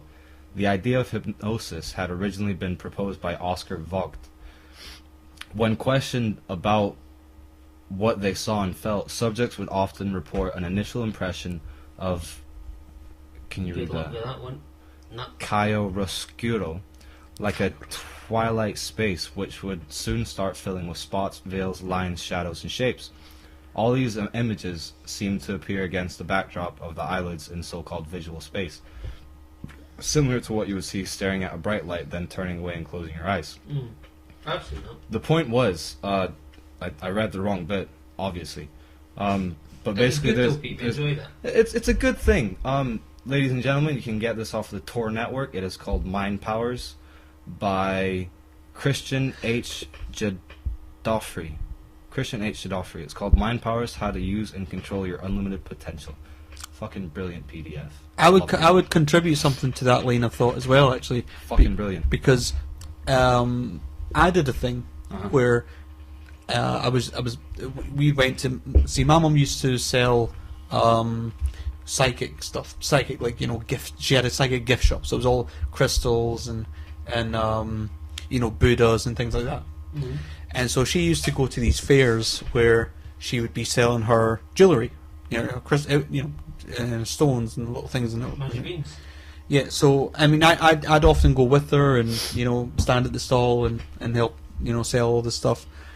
And one time we went to, there was a guy who was doing, it was like a yoga class, it was a meditation class. Yeah. And autogenetic training. Autogenetic training. That's the elaborate therapeutic techniques, including sophrology. So it's is that the same thing then? Scientific, yeah. Scientific terminology. So I mean, I went along, I did this, and we sat and we got into meditated state and all this, and I'm listening to what the guy's saying. He's saying control your breathing and all this stuff, and it's weird because before anyone ever told me that this was a thing that you can make yourself high through meditation. Yeah, dude. Before I even knew that was a thing, it fucking happened to me. I'm sitting there and this guy is directing, and anyone who questions it or whatever, you fucking ask my mum. She's sitting right next to me, and she starts asking me if I'm okay, and I felt baked. I felt like, I was like, yeah. Have you ever been baked before this happened? I had, yeah. So I knew what the feeling was, and I'm Did like, you try and recall it? Because like, I know through meditation in my own experience that if you attempt to go back to a feeling, once you've experienced that feeling, then you can experience it again through like meditation. No, it's never been a thing where I've sat down and tried to recreate That's it. a bit interesting, Pete. Yeah. Do a drug once, you'll feel it again. Yeah. Well, Because people, like, when you started that sentence story, I just thought, like, people say with heroin, right? Like, you're always chasing that first high. yeah. Yeah, So- chasing the dragon, so to speak. I've done that before. It was pretty good the first time. Well, Second heroin. time it sucked. You done heroin? Yeah. Yeah, man. Yeah, I've done yeah. fucking everything. So what was that Literally. like? I don't think I've ever It's met like anyone. it's like being wrapped. You don't think you've met anybody that's No, I probably. that's actually still here instead of. Yeah. That's what I mean. Yeah. No, I mean you do get functioning heroin addicts and things like that. I know there's a guy that was a teacher, who's functioning heroin addict. You do, yeah. And it's weird because like when we think about heroin as well, we think of the people in Alba who are like walking around the street like zombies. Junkies. Yeah. But like Yeah. fucking look at rock stars like Axl Rose and all that. Like they're fucking They're on heroin junkies. all the time. You know what I mean? But yeah, no. So how did that come? Like what? In what way did you induce it? Was it a needle or Smoked was it it? smoking? No, I'd never inject that. Yeah, well, yeah. actually, I would inject. The 'Cause- only thing I would inject is dimethyltryptamine. Yeah. I would love to inject that. Yeah. Fucking right. Like Tell us about DMT because I'd stick that in a fucking saline drip bag, and I'd put like 5-MeO DMT and DMT, and I'd put that in a slow drip that would last me for fucking days. Is that the stuff that you get from ayahuasca? Is that right? Yeah. yeah. So, It is, but, yeah, but it just to clarify as well, because we were talking about heroin there, and we jumped to DMT. It's an alkaloid. So- Heroin is kind of like it's an opiate alkaloid. And when I smoked it, I smoked off a foil. I'm listening. I'm gonna go grab a beer a little bit. Drug Memoirs of Peter. Right. So I chased it. I had they call it a tutor, right? A tutor. It's basically a rolled up foil bit or a straw or whatever, but it's better to use foil. Right. Because you can still burn it off of the You foil. burn it on the spoon of that. Yeah, but people they only really burn it on a spoon If you're gonna if they're injecting inject it. yeah. And when they inject it, they add like a citric base as well because it's something to do so it doesn't coagulate before it enters your bloodstream, or it doesn't coagulate in your I've bloodstream. never heard coagulate used in a real sentence. I've always heard of it a joke word. But they do that so it doesn't like coagulate or like What's another word for Metastasize. coagulate? metastasize. Metastasize. Yeah. Metastasize. I fucking even heard of that. I feel smart. I don't know what he's fucking. That doesn't matter. But they do it so it doesn't get all gunky. Right. Gunky. So it doesn't get gunky. Guys, thanks for really simplifying that for me. But no, but I never injected. I am not really up for it. Yes. Well, Lex Leafer wants to know if it's calling time. It's almost calling time, dude. I feel like Let's talk about the DMT first. Yeah. We'll get through the DMT I stuff. feel like there's And so then much stuff that was fucking going to get covered tonight, and I And feel we like covered we just none of fucking it. like skimmed over fucking like Yeah. so, It's a weird. I mean, it's a 2-hour podcast, and that feels long. But no, this is sort of That's flew what by. You do it, yeah. We've got like fucking loads of shit to You know, get through. I'll We need be to honest. have you What back. I could do is that next time, in a few weeks, obviously after y'all get other guys Yeah. on and like other people on the show, then like we'll set up. I'll come back through to Alloa and we'll set up like a script almost. Aye, like You know, fucking the bullet Talking points. points, yeah. Yeah, and we'll just don't like like to do that, we'll but I post it think on the we do. wall and we'll do No. what we did tonight and then be like, boom. And also, if there's any subjects that other people want to see us Fucking right. be man. talking about, Yeah, yeah, that's definitely as post them. But go on, the DMT. You took DMT, didn't you? Oh yes. So my first experience with dimethyltryptamine was when I We was never heard born. about heroin. Are we skipping heroin? All right, the heroin. Right. Skip well, heroin. Heroin is shite. It is shit. Man. It's DMT. fucking horrible. Don't ever do heroin unless you're in severe pain. Can I just ask, was it a sort of thing where you thought, I want to try it, I'm going to go out on my way to try it, or was it? No, did it sort of come about? Because through- I was living around the scum of the earth, and they had it, and I was in a really weak position with myself, and I Yeah, wasn't yeah. feeling good about myself. I was in a fucking horrible state of mind, Aye. and I tried it. But luckily, Aye. so soon after that, I managed to get away from all that. Yeah, yeah, I yeah. knew a guy that tried it, and he was fucking doing fine, like just like a steady kind of normal life. And the And way I he was the tried scum it of the was, earth at this is time he as well. knew a guy that did it, that he'd been pals with, and he just went round and was like, I'm going to try it to see what it's like. And he was in a kind of like Pete was saying, he was in like a shit place, and he's like, this guy was fucking doing alright for himself. I was going fine, and he tried it, and like he was like, I'm just going to do it once. He was like. And that was the mindset he went into it with. See, most people that say I'm going to do it once, don't do it once. This guy did. Good for him. He's the 1%. fucking solid. He's man. the 1%. Hell yeah, I did it a few times. I didn't really enjoy it all the times that I did it, but I did it a few times. And Yeah. you know, each time I did it, it was like it's not the same. It wasn't the same as You the could first kind of time. feel you it know, getting. like Yeah. Yeah. I felt it dragging in, and then I also saw the guy that I ended up a different person. Like I ended up like seeing him like start to get curious about the needle, and I was like, right. If that's where he's going, I don't want to be there. Fuck Yeah. that. My bro Chris wants to talk about his dick. He feels the world should know about its awesomeness. Oh, that's so sweet. Is that Chris? Yeah, yeah. we'll get you on 2 minutes, Sandy. We're just going to cover DMT Right. very quickly. So that was heroin. Pretty. So interesting I'll experience. just sort of Skip say it. as well on the DMT. From my understanding, DMT is created DMT. in your By your pineal body. gland. But this is the massive misconception people have about dimethyltryptamine. Right. It's not produced when you dream. You only experience it twice in your life, and that's when it starts, and that's when you die. You experience it twice in your life. When you're born, so when you're coming out of the womb and you see the tunnel, that's not your eyes working, because you're not matured enough for your eyes to work yet. So your eyes only start working when oxygen hits them and it develops a protective layer. Like that's when your eyes start to work. Yeah. Before then, it's all visuals, man. Like it's Yeah. all like your pineal Well, gland. there's a thing. If you have a baby born in darkness, and you keep them in darkness for the first year of their life, they'll be blind the rest of their life. Yeah, Even if you take them Yeah. out, That's because sad. they That's fucked don't up. ever develop. they don't. But no, develop so that, it was my understanding that it developed in the pineal gland when you dream. So that was an understanding I had it as well. And Right. I still kind of hold on to that, but at the same time, I'm starting to think that's a different chemical. Now. I'm starting to think that's more dopamine than a mixture of dopamine and endorphins. I mean, I need to do a little bit more research myself on this. right. So I don't know if that's gospel or if it's true. You know, Yeah. I'll state for the record that I'm not an expert.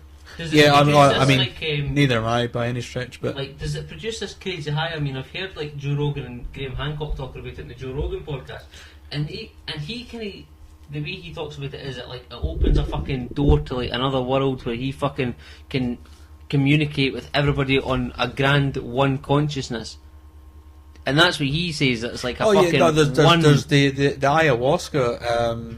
Aye, they talk he's about obviously taking ayahuasca, but and he was there's the talking about machine DMT elves and all through this. You know, with the machine elves. Ayahuasca is a completely different kettle of fish compared to dimethyltryptamine. Right, okay. See, DMT, the way I experienced it was, first I smoked it. And when I smoked it, that's when I discovered it. But even before I smoked it, I'd done heavy research into it as far as what it is, where can I find it, how do I make it, etc., blah, blah, blah. And when I smoked it, like, it was a very uplifting and beautiful experience. I did it when I was in Edinburgh. I was living with these amazing people who I'm going to go see tomorrow for a birthday. Woo! Happy birthday! But I'm working. I got a shift. I'm sorry. I will come early, and I will see you if you're watching this. If not, fuck. How weird does that feel to say? I'm working tomorrow. Sorry, I can't. Right? I got a job. I'm working there. I've got a jobby. I've got a job. You wee jobby. Anyway, but yeah, DMT. I smoked it, and it was a very beautiful experience. Basically, what happened is that my world delved into 3 dimensions. I could literally see 3 dimensions and everything. Yeah. There was red, green, and blue. I know that sounds pretty like typical, but it's color spectrums. Like, I ended up seeing the color spectrums. So I had a very fucked up thing about colour spectrums as well, but that's another thing for another day. Was It's it like anything the number. It's a quickie if you want to hear it. It was when the fucking, like, this is fucking going back again, like Second World War, that the US Army were apparently experimenting with, like, do you know you get the different spectrums of light, right? They were apparently the US government. Oh fuck, right, that's the topic. I know. I honestly feel like we fucking scraped the surface with Pete. Right, I really do. Right, so they were experimenting with the army, like using different spectrums of light to see different things. Right, and there's so many other spectrums of light that we can't see. And apparently, when they went to this, like, and I've only heard this, like, I've tried to look up on the internet, I've never seen anything, so it could be just total bullshit. But apparently, when they made these fucking goggles in this certain spectrum of light that allowed them to see it, they seen all kinds of fucked up shit. Like, there were fucking things going about that weren't there. That does not surprise me in the slightest. Like, it's in the slightest. These fucking like weird. Like, have you heard of bad animals. trips? You've heard of bad trips. Yeah. That's not a bad trip. That's you seeing what's another fucking there. It's like, that's not a bad trip, and it's not a good trip. That's you. You are the trip. That's fucking reality. Like, at the end of the day, that's a different reality. Like, so these things are there, but just on another plane is essentially what they were saying. Yes. Yeah. No. That's basically what my ayahuasca analog helped me to understand. Is that I was possessed by a certain spirit. This is what non-vindictive, a non-vindictive spirit. He was really kind and polite, if you can be polite. But he was, or this entity was basically telling me, like, what are you doing to this body? You're fucking it up. Like, get a grip. If you want to stay in Britain, fine. But if you're gonna stay in Britain, you can't be a shaman. You can't fucking help people the way you want to. You have to buckle down and fucking be a system bitch if you want to be in Britain. This is what I heard from that Graham Hancock on the Joe Rogan thing when he was talking about DMT as well. It was like he'd taken it through ayahuasca, but ayahuasca fucking brilliant picture of chemtrails. Then fucking that's another fucking. Oh, we can't. I've got more questions about DMT. Like, what is it? Like, heroin's like a powder. Like, weed is like a plant. What is it? DMT is, or dimethyltryptamine is a chemical terminology for it. DMT is an alkaloid, which is a naturally occurring substance which is found in most natural elements. Yeah. Cocaine, alkaloid. Caffeine, alkaloid. Nicotine, alkaloid. These are all alkaloids, just to give you a base understanding of what it is. But what DMT does, in my experience, is that it opens up your third eye, which is the seat of the soul, your pineal gland. Yeah. That is what your third eye is. And do you know the thing about reptiles as well?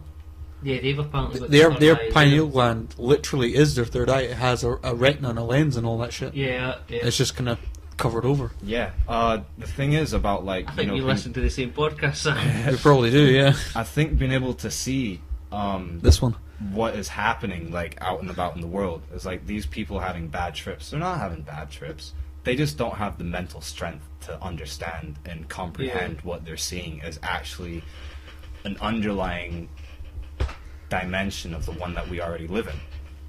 And is there dangers to taking DMT? Like, do you know, like, things that yes, people say, like, oh, you could get a fucking... I'll say this. By the acid, you could get this, you could get that. I'll say this, because I'm pretty strong spiritually, not in the sense of Islam or in any of the religions. But when I did this, I didn't accept Allah into my heart. Right. So when I did this, I had a completely different understanding, and it's kind of the understanding that I struggle with in my converting to Islam. However, the way I experience life and the way I view life is that Allah per se is just a vibrant energy that exists within everything. You know, exists within this microphone, exists in the can of beer, in the computer, in the lighter, and the tobacco, and the plants outside. That computer needs a wee bit more. I mean, it's fucking up on its last legs, that computer. Hey, this was a gift from a good friend of mine named Tam. You know, he got it when he was doing removals. That is plastic to hold on my left click. It still works. There's a fucking corner coming out of it. Don't worry about it, man. It's not worrying about you. That's a good one. Good point. I like that saying, don't worry about it, it's not worrying about you. That's good, yeah. I just made it up. That's cool. That was poetic, man. That's That a was fucking fucking... t-shirt, Sam. Oh, hey, That was nice. speaking of poems, I'm just going to go ahead and read a quick one. Do you want to end on a poem? We could maybe give... Yeah, we'll end on a poem. Yeah, yeah. Did that explain DMT? No, my question was, like, could taking DMT kill you? No, That- taking DMT could literally, if it's done with ayahuasca, which is Benasterius capitan. Like, you couldn't have a DMT overdose? No. That's... No. That's what If you took it with...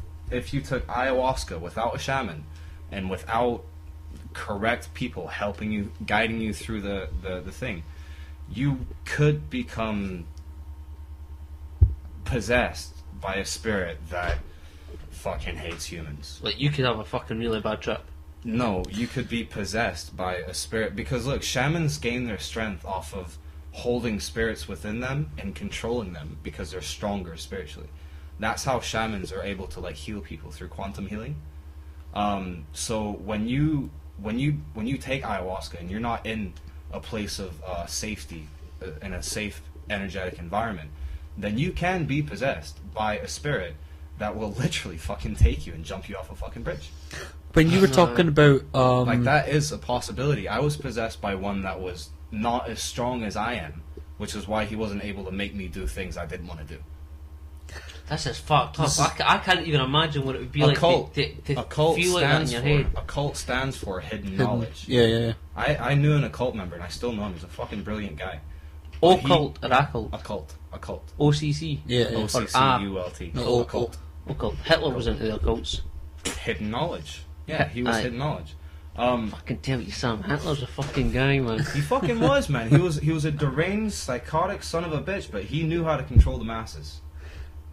What was that? This is going all over the place. I compared Hitler that day because knew it, I man. said fucking Hitler had a bad rap and somebody says no he didn't. But fucking Hitler had one vision, and who sang about one vision? Fucking Queen. It was Sandy the other night when I was talking to Sandy. One vision. Okay, we'll get taken off of YouTube. Don't start singing that. I'm not that good, Sam. I'm not fucking Freddie Mercury. The thing about like Hitler is that, And he was it's gay. The really two of them were sad. gay. It's really sad in a way, because I think Hitler's main goal was to eliminate the Zionist Jews, right?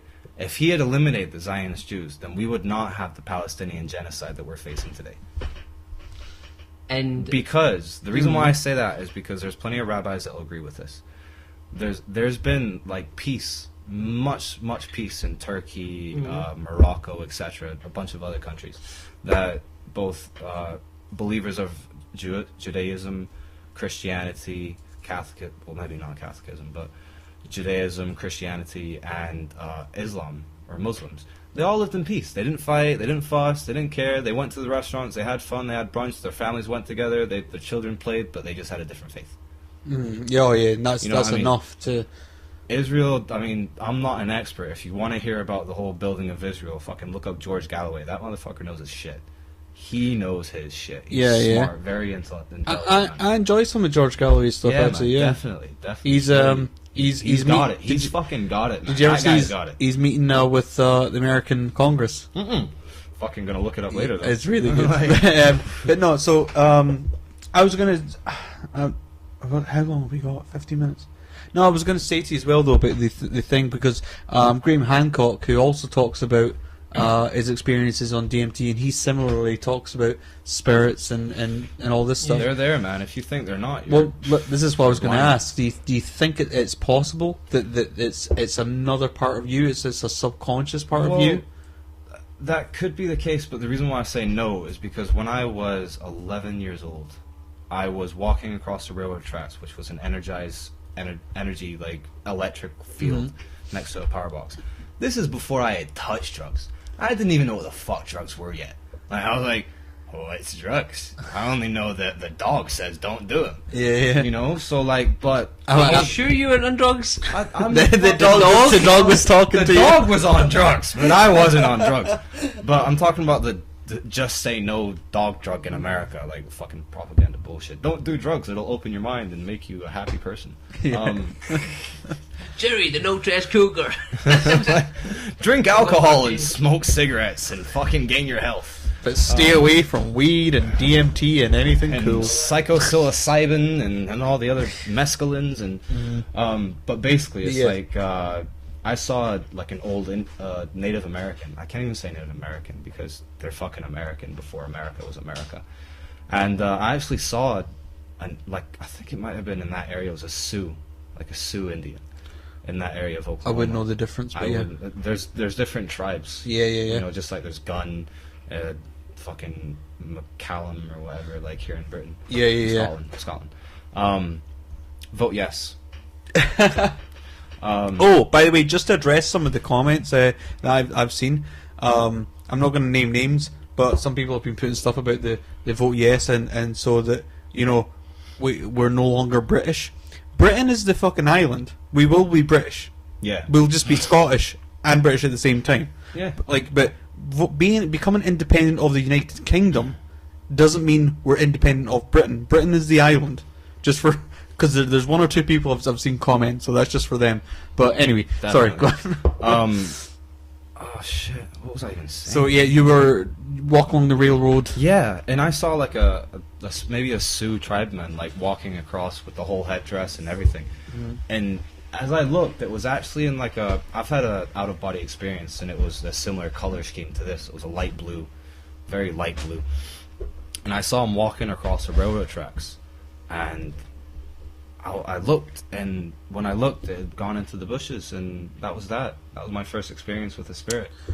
Very strange that you say that. And this sounds weird for me because I am Captain Skeptic and Captain, like... Obvious. All that kind of stuff. I had a very similar experience when you talk about a blue figment. When I was about 10, right? I'd say it was about 10. I think that's when our mind's a little bit cleaner because our parents stop us from drinking Coca-Cola. Well, fuck you, Coca-Cola. You're aspartame fucking mind-poisoning shit. You fucking cultured the crippling assholes. Oh, but it tastes so good. No, I can't make sense. I like that. I'll tell you though that my experience is when you said the blue light there, I kind of thought that's very strange. But I'll tell you, I have my reasons for what happened to me. But I'll tell you what happened to me. Right. So I was about 10, and it was late night.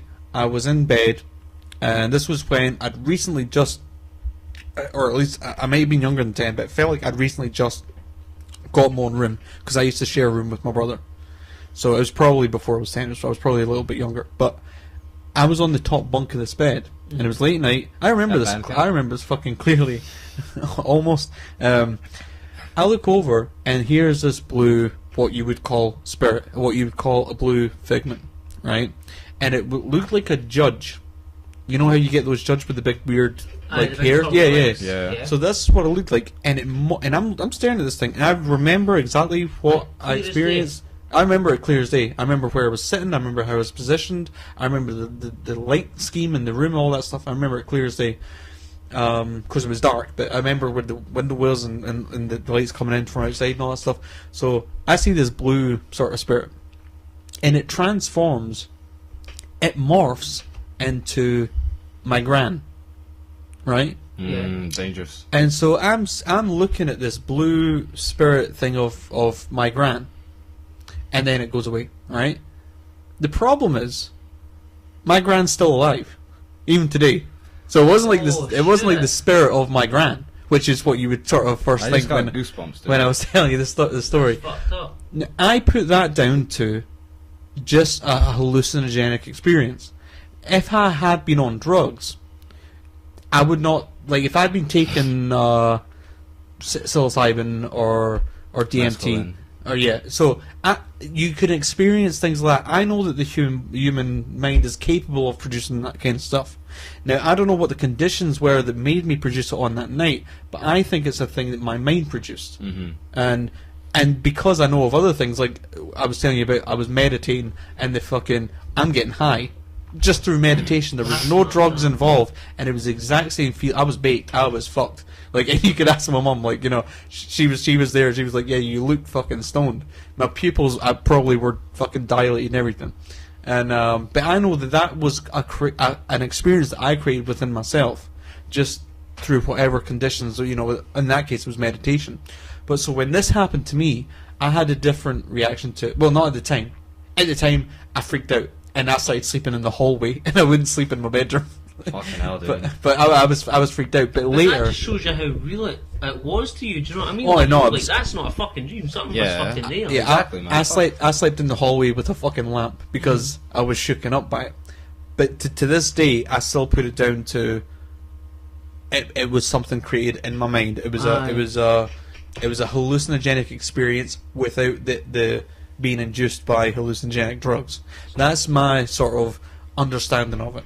Like something just clicked in your head and made that DMT kind of flow. Yeah, something. You know what? And the thing is, it was late. It was late at night, and when I understood DMT, now you're disputing it, so I could be wrong. My understanding, I could be wrong too. Yeah. You know what I mean? Like I don't say it's gospel. Like I said, I'm not an expert. Well, all I know is that I'm in the same boat. I'm not an expert on it either. But my understanding of it is it produces in the pineal gland, and it's to do with when you're dreaming. Now, had I been in a situation where I was almost drifting off to sleep, but then something startled me and I woke up, what if I was already starting to produce DMT? Yeah. And I woke up and I turn around and I see this thing. That would be my sort of logical explanation as to why I saw this thing and had, you know what I mean? If I look at it differently, I could say, I think that's a spirit. I think that's, whatever. But the other, I'm not satisfied either way, kind of thing. I'm kind of like, it could have just been a psychedelic experience that somehow I induced on myself. Yeah, it's interesting. Like, it definitely is interesting. Yeah, it's. This is what I'd say. It goes back to I'm not convinced with being committed to an idea, really one way or the other. I sort of like to remain kind of in the middle where, well, I don't know what it was. Yeah, it could be anything. It's like one of them things that, like, scientific facts can't kind of go near, if you know what I mean. Like, you kind of had that. Well, yeah, you can't go back in time and look at my own experience and observe that. I think if we were to observe people doing a very similar thing and describing the very similar things, I could chalk it up to, okay, that's what I experienced. But I mean, who knows? Do you want? Will we give Sandy a call? Definitely. Let's get Lex on. I'm just thinking We've got 5 minutes. we only have a few minutes though, but. Well,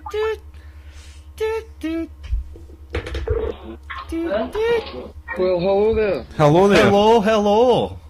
Hello. Mr. Lex Lethal. Mad American, Scottish, mad fucking weirdo. Mad fucking weirdo. I don't even know me. Fuck's Just sake. stop trying.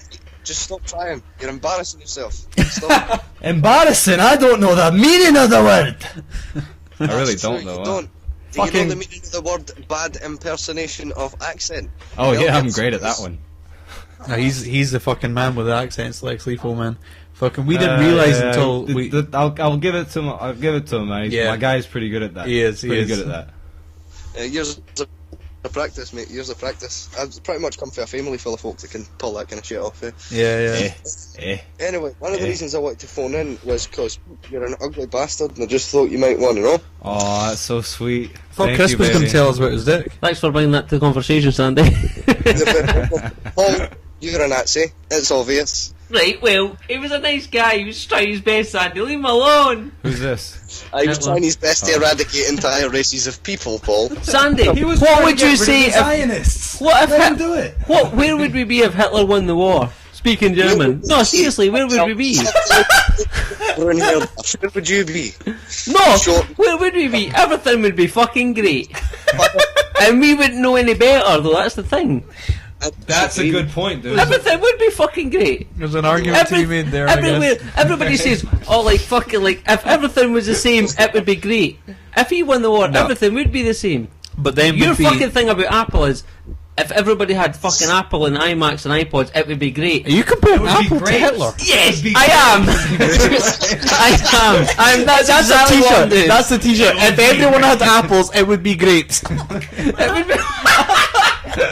I've seen it all Folks, now. I'm gonna announce right now. I am putting that on a t-shirt, and in a few weeks it will be available. If what? If everyone had apples, it would be great. Squiggly, It would be a fucking great. Quiggles, good stepping Quiggles, sitting there telling all of us, right, that Mac can be compared to Hitler. This is you know. Hey, No, hold on, like hold on. Lex, everybody Lex, says. what would it be? What would Apple be if Hitler won? Would it be orange? Would it be pear? Would it be banana? It would be Das Fruit. Das Fruit! Das Fruit in God! Das Fruit. Das Fruit is wunderbar. Right, but like seriously, like fucking like on a fair point, we were talking this week about like the Apple conference, and you made the point like if everybody had iPhones and Apples, it would be fucking great. Like if everything was the same countries all over the world, fucking everything would The be names would be great. different. Well, I mean uniformity in terms of Everything, Sam, it would be great. communication needs and stuff like that. We would all if speak we German. Had, if we It'd be had fine. university, there'd be university. That doesn't sound right. Uniformity, right? Yes, yeah. If we had uniformity, then everything would be there'd be more efficiency. Yeah. So we'd be able to get more done. We'd And be the able to Germans produce- are fucking quicker. known for their efficiency, Sam. Yeah. Well, the thing is though, BMW would be Volkswagen. but the thing is though, if you're Vorsprung durch Technik. if you're living under a dictatorship that actively discriminates, then that's Talking not about dictators. it's not a good recipe for a civil society, because you're already accepting discrimination. So you'd end up producing people that find discrimination okay, Yeah. and societies like that won't work. And we probably wouldn't have Chinese takeaways. Probably not. That I mean, would be fucking. man. I know. I'm sorry. But I'll tell you what. We've got 2 minutes left, and you've got a poem. I was gonna read one. Yeah. Lex. I want Lex. Yes. Alright. Pick one of No. What? Pick one of three. Short and sweet, laughter awaken, or thoughts of a madman. I don't know. Given me, it's kind of really hard to choose between them because, you know, through personal experience and knowledge of myself, I'm drawn towards both short and sweet and thoughts of a madman. So That's good. That's good, Sandy. Well played, mate. Why well don't you played. put the two of them together? Short and sweet thoughts of a madman. the short and sweet thoughts of a madman. I can stand here and freestyle with that one. I can sit here for like 10 minutes and get daft, man. Everybody's going to understand the man and Pizza Fanny. You look like you belong in E-Hall, pal. No, not again. We've literally got a minute left. We're gonna have to go. Thanks for calling in, Lex, man. Mr. Tough Stuff. 2 seconds Yeah. quickly. Pete, how are you getting back to Glasgow? I don't know. Or The you train. not? I don't know. I mean, looking at the time, dude, I might just be staying here, bro. Yeah, you got a place to crash down my bit, man. I'll meet you if you like. Aye, mate, I'll be sound. See what's happening. I'll walk you up, man, Aye. if you want. Bring us a thing that would Right. annihilate my third eye. Yeah. I knew you were gonna say that. By the way, what you say, absolutely love that. Children, don't do drugs because it'll open your mind and make you a happier person. Brilliant, wasn't it? Well, fucking Lex, I'll give you a call after this ends. All right. That you will. Have a good night, lads. All right, dude. Thanks for calling in, man. Yeah. So okay, He's awesome. I'll do short and sweet and thoughts from a madman then. Simple. All right. Go for it. I'm supposed to do spoken word, but I Are don't these really know written how. by you, Pete? These are my own words, my own interpretation of the Pete the lives that we poet. live. All right.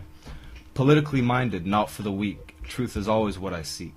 Although many have and will suffer at the hands of the rulers from behind the curtains, calling all recycled dreams to be portrayed through cinema screens, as you can relate to the people on stage through your own mistaken identities. Deep like the river Kwai or far like the Great Wall. Triumph will come to those who seek and those who have known real despair or lost their families through shells launched by our angelic governments who can do no wrong. Brainwashed imbeciles immobilized on a web of lies and propaganda, spread through the Sunday newspapers and precious television shows, with no point in letting you know the real truth behind the weapons of mass destruction. Although Israel holds the key to genetic mutations through chemical warfare, and your already wretched souls burn to ashes while you breathe the chemtrails. Spell checked and revealed Twin Towers squibbed and true as the Pentagon Tomahawk missiles flew. White phosphorus flash cannot be a red flame as the people jump to the concrete jungle beneath the crumbling mess of the building. That's short and sweet. That was good, Pete. That was awesome. It's pretty sweet, isn't it? Short and Yeah, sweet, yeah. Pete. Short and sweet. You got the other one? Yep. Thoughts of a Madman. I wrote this one in Barlini Prison. Barlini. It's a fucking hell of a hotel. To begin to explain the way the rain falls would be to explore the way thoughts are born. To refrain from idiot dreams with corporate commercials overtaking the planes dimensionally. Intertwined since the life membered was numbered, dwindling down to a twig. I would never need a wig in order to keep a check and balance, never leaving the docks with a clock in the order to receive a new Gorgarian timeline. Place in the skyline how to rewind, and possibly explain the reasons for your abstained reluctance to accept the real reality. To figure out the reasoning, I doubt your sincerity of how to win the spelling bee. Since you're too blind to see the way we all connect to it, since we've all been taught to disconnect from it, even to disinfect it, lest we forget we all came from it. Did we lose our connection with it when tree hugger is in the full of it? Frequency 852 hertz created most of it. As vibrations have been quoted through some of the music, the only people on the terrorist watch list are the people who don't want a McDonald's next to their house. Fuck a spell check. Call them with the real label, as in freedom fighters. Democratically elected terrorist at 9+1 Downing Street. And behind closed doors, as White Castles hate to admit, but your favorite sport team is your favorite distraction. Who gives a fuck as long as you're not homeless or incarcerated? Should be kicking about with your neighborhood instead of watching the music videos that contone the racist aspect of divide and conquer, as long as you don't know the people 3 doors down. I'm not saying I'm perfect, I'm far from it. Even if perfect, far from it. If we were, we would all be on this figurative mountain, but it's a figure of speech to devour the weak, as you forget your whole week or even what you usually eat, turning into new forms of cancer like new sports team. Figuratively, we are the cancerous spores of the earth, when a taxman said no smoking to herb, to continue to lay the foundations of and for capitalism, to produce inequality and dysfunction within the society, to develop new ways to divide and conquer. All too easily, as you follow the techniques and propaganda laid out so sophisticated that enters your cerebral cortex without your knowledge. Do you even realize the lies you digest? Because I don't. That was good, Pete. I liked it, man. I think I said this to you last night anyway. We were talking. I think you've kind of turned me on to poetry, but it was never something that I thought I'd be interested in. But I went to In Deep. It's on 455 Great Western Road. Fucking amazing! Oh my god. Last night I went there and it was all women's, all ladies like speaking poetry. Fuck man, there's this one girl, I forget her name, but she played guitar. Her voice, man. If she was given a record contract, it would ruin her music. But if you could just hear her and the way she sang and how energetic and just the passion behind it, like there was many great poets on there. Like I met a few of them, tried to get them on Facebook or whatever. Yeah, well, just if you want to say, like, do you do any reading at any clubs or anything like that? Well, I'm trying to, and that's what I wanted to do at In Deep last night, but it was all... So In Deep, where's that? In Deep, it's on Great Western Road. Just do a Glasgow? Facebook search. Yeah, in Glasgow. INNDEEP, right? Just In Deep. And is there any other ones you'd want to give a shout out to? Not yet, because that's kind of that's the one that I'm hoping to get in on August. Yeah. There'll be referendum next month. Going to be fucking brilliant. I'm going to write one for you. Awesome. Try and get Pete on there. Message them, email them. Guys, if you know of where I can read poetry, please post something up on Chairmen's, if that's alright with you guys. Yeah, man, do it. Or, absolutely.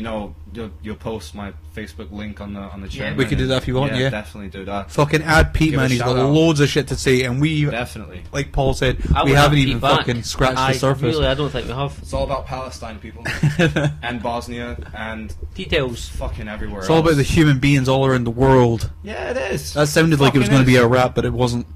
It will be if we get Lex back on. Fucking yeah. All right, man. We better end it there. We're 5 minutes over, but Thanks for everyone. Thanks for everyone. Thanks for watching. Yeah. Chairman of the board. Motherfucker. Like, So, I'm we live have streaming access. it, Oh, so oh, like, shit, I'm yeah. 20 seconds behind. You got the. I got the So comments here. Yeah, it's a bit of a delay. Oh, that's good. Yeah, we get the comments now. Yeah. buddy. That's what I was doing last week. That's why I was on my toes. Ah, right. Oh, did you see the amount of shit that me and Lizzie were fitting up? Aye, that was it was just a conversation. I know, you go in, you read there's like 42 comments, you're like, wow, and then you realise it's just two people like having a back and forth. It's the exact same. Hey man, what have you been up to? But sorry, yeah, you were saying. About. What were you saying? Well, we're talking about Linux for a second. No, you were but talking started off talking about you got the Tornado job one. and everything. Yeah, job. Oh, fucking hell. I feel like a productive member of society now. Basically, like, when you're unemployed, you have a full-time job of being unemployed. You know, if you're looking for a job, then what, you wake up, let's be realistic, you wake up at lunchtime, you know, and then you get on your computer and you're searching for CD library or read.co.uk or whatever the fuck. I'm doing pure, like, advertising for these websites. S1 jobs, read. CD library, that's how I got my job. People, check it out. I hope if you get a job, you give me a pint, right? So, yeah, like, it's a full-time job being unemployed. Like, people don't realize it. But the problem with being unemployed nowadays is that people are happy being on benefits. Mm-hmm. You know, they're like, yeah, I can be on benefits, I can get some hash, I can sell that, you know, like, I can fund that, and then, Yeah. like, See- it's fucking lazy, man.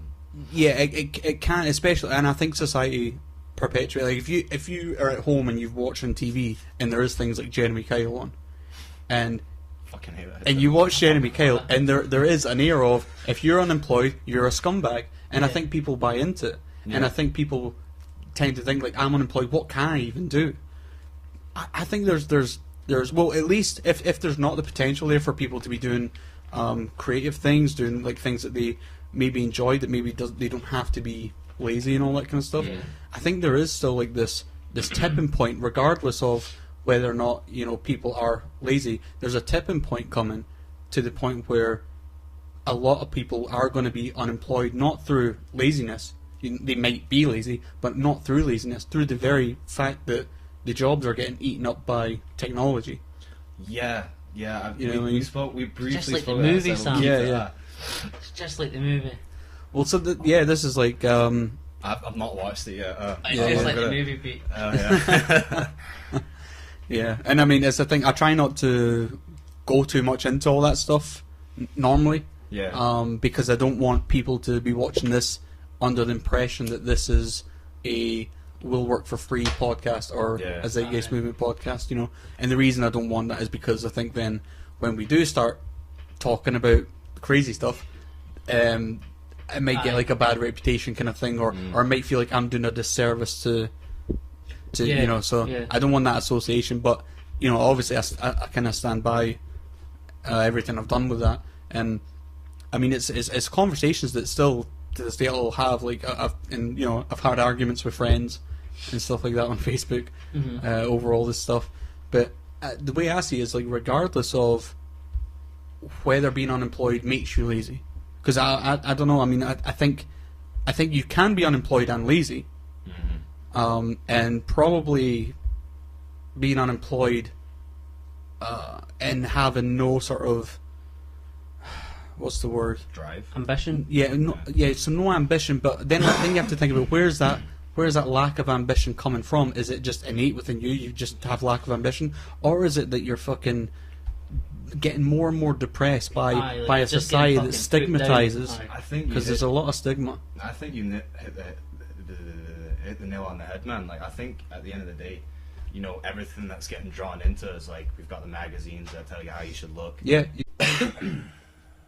Stop the tour. Start the tour. My name is Sam, and that's not all. I got a pretty good show with my good friend Paul. So listen up to the chairman of the board. I talk to him and he talks to me. We talk a lot of shit, but you get it for free. So don't complain, these gadgets cost a lot. So now we're at the end of the song, and everybody knows what's going on. So here we have the chairman of the, yes we have the chairman of the board. Because we're bored. Hey. Bored. Very bored. That's But happy. That's good. It's laggy. Yeah. No, it's alright. Once it goes down, it's fine. If it does lag, be sure to tell us. Hi everyone, welcome to the Chairman of the Board, episode 17. Is it? Yeah. Fucking 18. hell. No, is it 17? 17. Oh, it's the 11th. You've just called it episode Pete. Yeah. Episode Pete. Episode Pete. I'm Sam Valley, joined again, as always, by That was very formal. Paul Quigley. And we have a guest today, Pete. Texas Pete the Pirate. Yeah, you may have to adjust the microphone and stuff. Just if, I can hear me. You can hear you well. but Can that's, y'all your, hear me? that's your inside your head voice. Oh shit! I hate that one. I'll turn It's always this up a talking. It little won't bit. shut up. It should be okay. It should be fine. Pete, you fucking came prepared. I did. He's got an Except office. I can hear the laptop. It sounds like a warp drive bubbling away in the background. dude, this Do you hear fucker's it? old, man. Like this thing is older than I'm technology itself. thinking, what are you hacking into here? The Tor network. He's hacking into the Tor network. Pete was a guest. Was it last week Pete was a guest? No, No, Frank the was a guest week last before. Frank was a guest last week. Yeah. The week before And it was Sandy. with Lex sorry. Lethal. Yeah. Yeah, we had Lex Lethal on. Pete phoned in. Pete phoned in Yeah. and blew the doors open, all kinds of shit. So he's here. This is how easy it Fucking is. here. If you phone in, you can be a guest. You can. You can become a real It's guest that- if you've it's got that stuff easy. to say. On an up and coming podcast, ladies and gentlemen. Exactly. The number He's one here. podcast in Scotland. Yeah, we've decided to claim that title. The number one podcast in Scotland. It's fucking claims, man. Wait, That's wait, it. Game over. We don't know if it's What's true, the but we also don't know that it's not true. So fuck it. I'm just I'm bad with this as well. Are we getting some feedback You're here, on Paul? Cupid. So, I'm trying to send it to Twitter. Oh, for fuck's sake, I don't know the username. But that's what for Fuck's us. sake. Yeah, so I don't really know how to start this one because we got into like a good conversation. Mm-hmm. And then On Lex the Skype destroyed call. it. Well, it was more that it was like I was like, oh, we could go into all this, but this I would feel be like good. I'm as well. watching the Matrix on this computer over here, Sam. He's doing all kinds of shit. He's got maps of the world up, things are loading up. Oh shit! He's got lists. I feel like I'm looking at a computer out of a movie. yeah. Or somebody's Kind fucking. of like the Matrix, dude. My days, he's got- See, I feel bad for the audience now because they can't see what's going on. They're probably not I know. allowed to see it. No, well, they can hear this verse. Magna est veritas et pravalebit, which I can't really say, but it basically means the truth is good and it will triumph. And where's that from? That is from a. Hold on, let me try and get out of this fucking. Big Or what are you screen. reading it off of? I'm reading it off of. Jerry Sit Lena. back a bit. The name of the book is Architects of Deception. Right, I haven't heard of that. Of course you haven't, because it was off of the Tor network. Oh, right. It's on a banned book list. You will never find it in a store because the Masons control what you buy. So just explain what the Tor network is, because were you talking about that before as well? Yeah, I brought it up. 'Cause is it just sort of like a Pirate Bay kind of thing, or is it different from that? Well, Pirate Bay is more like for That was torrents. fucking deep, man. It was That a came rumble. from- It was a that came rumble. from their shoes. It came from the heart, man. It came from the heart. No, the Tor network is basically it's a network of servers all over, like Yes. got a TV that tells you this is how you act, Mm-hmm. and then you've got your fucking Facebook profile feed that tells you Aye, all sorts of shit. Yeah, Yeah, exactly. And if let's say you didn't really have an opinion on it. Let's say you were someone unemployed and you never really had a big opinion on this stuff, but then you look through your newsfeed on Facebook and someone has posted, one of these memes, one of these little pictures that says something like, and it's a little quirky thing about someone unemployed, and it says something like, why don't you just go fucking get a job, you bum? And you see all your friends have liked that. If you have no opinion, just by that being there and that being, that stimulates your sort of that's like, okay, well that has to be my opinion now. It's peer pressure, But I look at this as well, because people say to me like, oh, you could go and get a job. You could get a job. You could work in McDonald's and whatever, and I have done in the past. My whole shit in it. there's that as well. I did It's- Taco Bell. Oh, yeah? yeah.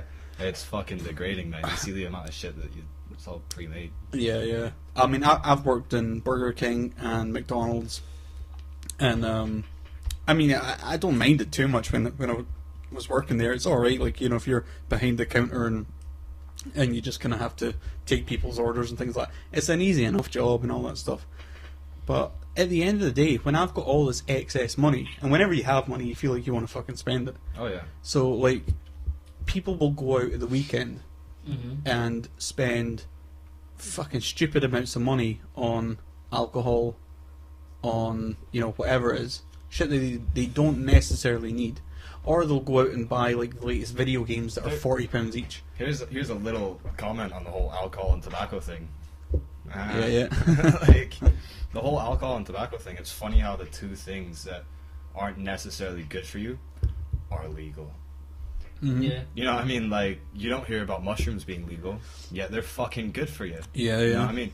You don't hear about weed being legal. Like, not necessarily smoking it.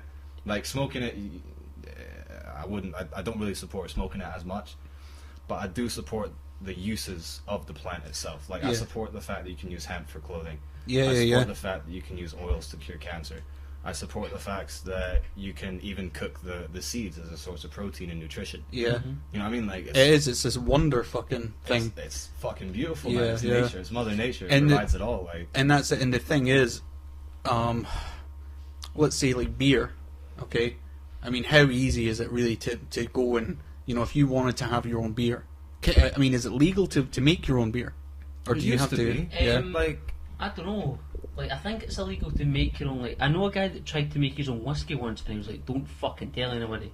Oh yeah. okay. Yeah. But See- I don't know about beer, because everybody loves beer. My dad used to brew beer. Yeah, Like, yeah. that was the first taste I ever had of beer. It's was in a bunch of these barrels and shit like Yeah, that up yeah, in the yeah. attic. You know, and I think that's when we were in Britain. Yeah. See, Probably not, because I tasted it, and I don't think my dad would have been like, "Here, son, like, fucking not even 4 years old yet. Take a swig of that." Like, maybe that's why you don't remember it. You were fucking hammered. I must have been, man. My dad makes some good beer, man. But so the point is though, like, you know, if they did legalize weed, that's how many people have the room to grow it? Like, the people would grow it, and if you can grow it, your friend would grow it, and then you're not, because they say we'll legalize it and then we'll tax and all that stuff. Yeah, it's fine if you can sell in the shops, Yeah. but if everyone's fucking growing Aye, it, if it's that easy to grow. and the thing is in their gardens as well, But like, you then, know, like, beer here's- would be a bit harder. I would Yeah, imagine. definitely, because you need to go through the whole brewing process. Yeah. Here's a question, right? Like, you're saying about how weed can be taxable and that kind of stuff if they decide to legalise it and sell it. But you're saying, like, fair enough, you can grow weed, right? Like, I feel like this is going to be... Because everyone is coming out of college, you know. So it's this fucking catch-22 where, in the end, Microsoft wins. But Yeah, fucking- I don't know. Like, don't get me wrong, having Microsoft it's good because you don't have to, like, apt-get and freaking run commands on the shell network and all that. But like, it's a lot solid. It's easy for, like, open the box and start using it, which is cool. But it does draw back as far as your ability to use it because, for instance, with Microsoft, you can't really do a lot as far as, I want an opaque start bar. Or I don't really like it being at the bottom. You can change that in some of the operating systems, but in most of them, you're like stuck with what it says you to have. yeah, It's also like the just council, man, like have this or have nothing. it's also just the annoyance of having to fucking constantly shell out this license fee for software. And like, I get it if there's a commission thing involved where, you know, someone's been hired to write a program software, they need to be paid for it. But the thing is, like, you've got like open source software, and people make it fucking for free. Yeah. And they enjoy doing it because it goes out into the world and it comes back to them being improved by and it's everyone what else. the people want as well. Like, they're Yeah. fucking like, this is what I need Yeah, from yeah, my yeah. program. Do you know what I mean? Yeah. Like if you want to run a Linux operating system, you've got programs like Wine, so that you can run, you know, Microsoft Word processor and things like that. Even Yeah. though Linux already has like certain, like I've got LibreOffice, does the exact same shit as Microsoft Outlook, etc. Yeah. But it's open source. And Uh-huh. you can go on a Linux like KDE website and support networks, and like they'll be like, if you're having this problem, you know, go into your shell and type, I don't know, fucking apt-get update LibreOffice or whatever. Yeah, and yeah. they'll update it like it's. That, I think that's the little thing that kind of puts people off it, is the fact that even if it is simple command instructions, Yeah. just the very look of a command line kind of just frightens people. It does though. I think it's because people are too fucking lazy. You know what I mean? Like, you have the modern day world. You have like a phone for communication, which don't get me wrong, it's brilliant. I love my phone. You know, you've got escalators. Really, you can't use your legs and feet. You can't walk up a flight of fucking stairs. Get a grip. And then like you have all these systems in place which really help us out. You know, they're immaculate technologies and things, and like things that really help us as far as our life cycle and etc. But they just make people lazy. Like nobody wants to do anything for themselves anymore. You know what I mean? Like fucking dating apps and shit like that. Fucking go to a bar, go meet people, go talk to people. Yeah, see, I don't know. Like, I tend to think that there's, because it's definitely like a thing that's put out there about if we had an abundance of technology, we just laze about and not do anything. Mm-hmm. But I think that idea comes from if you have a job and you're working 9 to 5, when at the weekend, when you've got a little bit of catch-up time, a little bit of you time, yeah, you're not going to be out running a marathon or whatever. You're gonna be lazy. You're gonna think about. But I mean, you know, I'm unemployed. I've been unemployed for a long time, and the amount of fucking shit I get done is unreal. Like, you know, I wake up and I'm like, oh no, I can't do this because I've got to do this. I feel like I'm busy. I feel like I'm as busy as someone who's working, who's, you know, got a full-time job. You've got aspirations with Sam as to what you want to do. Like, some people are quite happy sitting doing nothing. Do you know what I mean? Yeah, exactly. No, that's a very like valid point that you just touched on as far as like being unemployed, because only up until recently I've been massively unemployed. You know, since I got out of prison and that shit. Yeah, you got a job today, didn't you? I did get a fucking job. Yeah, man. Yeah, I got a job today. I'm working as a steward during the Commonwealth Games or some shit like that's that, pretty cool. or Kings of Leon, which. Or like apparently the cat like told me about sit back, Sam, your face is half cut off. Yeah. There's not much I can do, to be honest. I mean, I think we fixed it now. The web, like right now, it's still establishing a connection, but there's connections in Russia, Spain, Portugal, France, Ireland, Germany. What's the place with Amsterdam? Belgium? the Netherlands. Netherlands. That one. Yeah, ignorant American fucker. No, you see how nervous I said that? I was like, the Netherlands. I was like, please don't be wrong. If you get a Twitter like feedback on that or something, I don't know. I can't fucking sign into it, Pete. Oh, dude, hold on then. I can jump on it with my Matrix device. Yeah, but I can't log into it. I don't know the password. Did we forget the password to the Twitter? Yeah.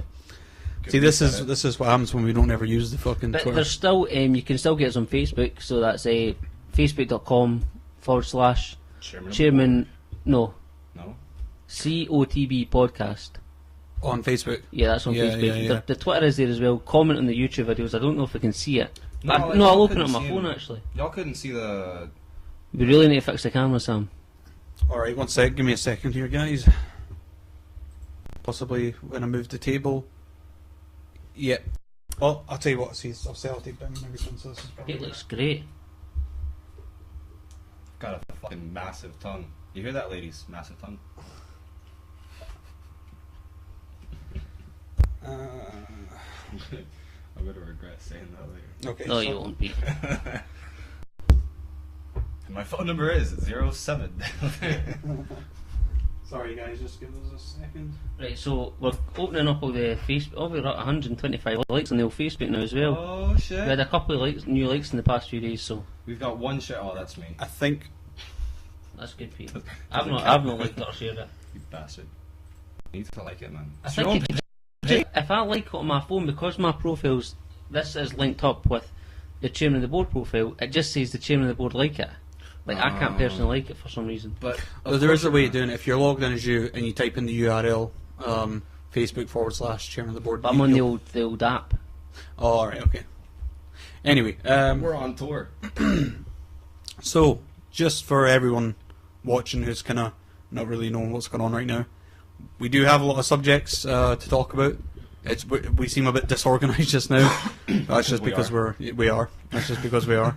That's why it appears. And you were set up earlier tonight for a change, Sam. Usually you're quite last minute with the old Yeah. No, I tried to be more timely with this one, but the computer that we're running off is fucking unbelievably bad. Mm. It's really bad. Should have used Linux. Yeah. Well, You should use do you know what? No, I bulletproof laptop. think it's the hardware. Like, I think it's like fucking. I mean, the software is fucking Windows 8. So fuck Windows. You would you would think it would be capable of doing Did you not shit. just like downgrade it and like put the last version of Windows on it? So I was thinking about that, yeah. But do you know what? Throw We've down got XP, man. It was like the best Windows operating system ever. Yeah, yeah, like, yeah. You know what I mean? Like Windows XP, I had that on this machine before I got Linux. Fucking thing like was smooth as hell. Yeah. And then I put Linux on it was so much better. Yeah, like, it was yeah, quicker, like more vibrant, like more. And that's the energy. thing we were talking about it one of the weeks as well, about like fucking open source software just always seems to. It seems There's to be no better. viruses.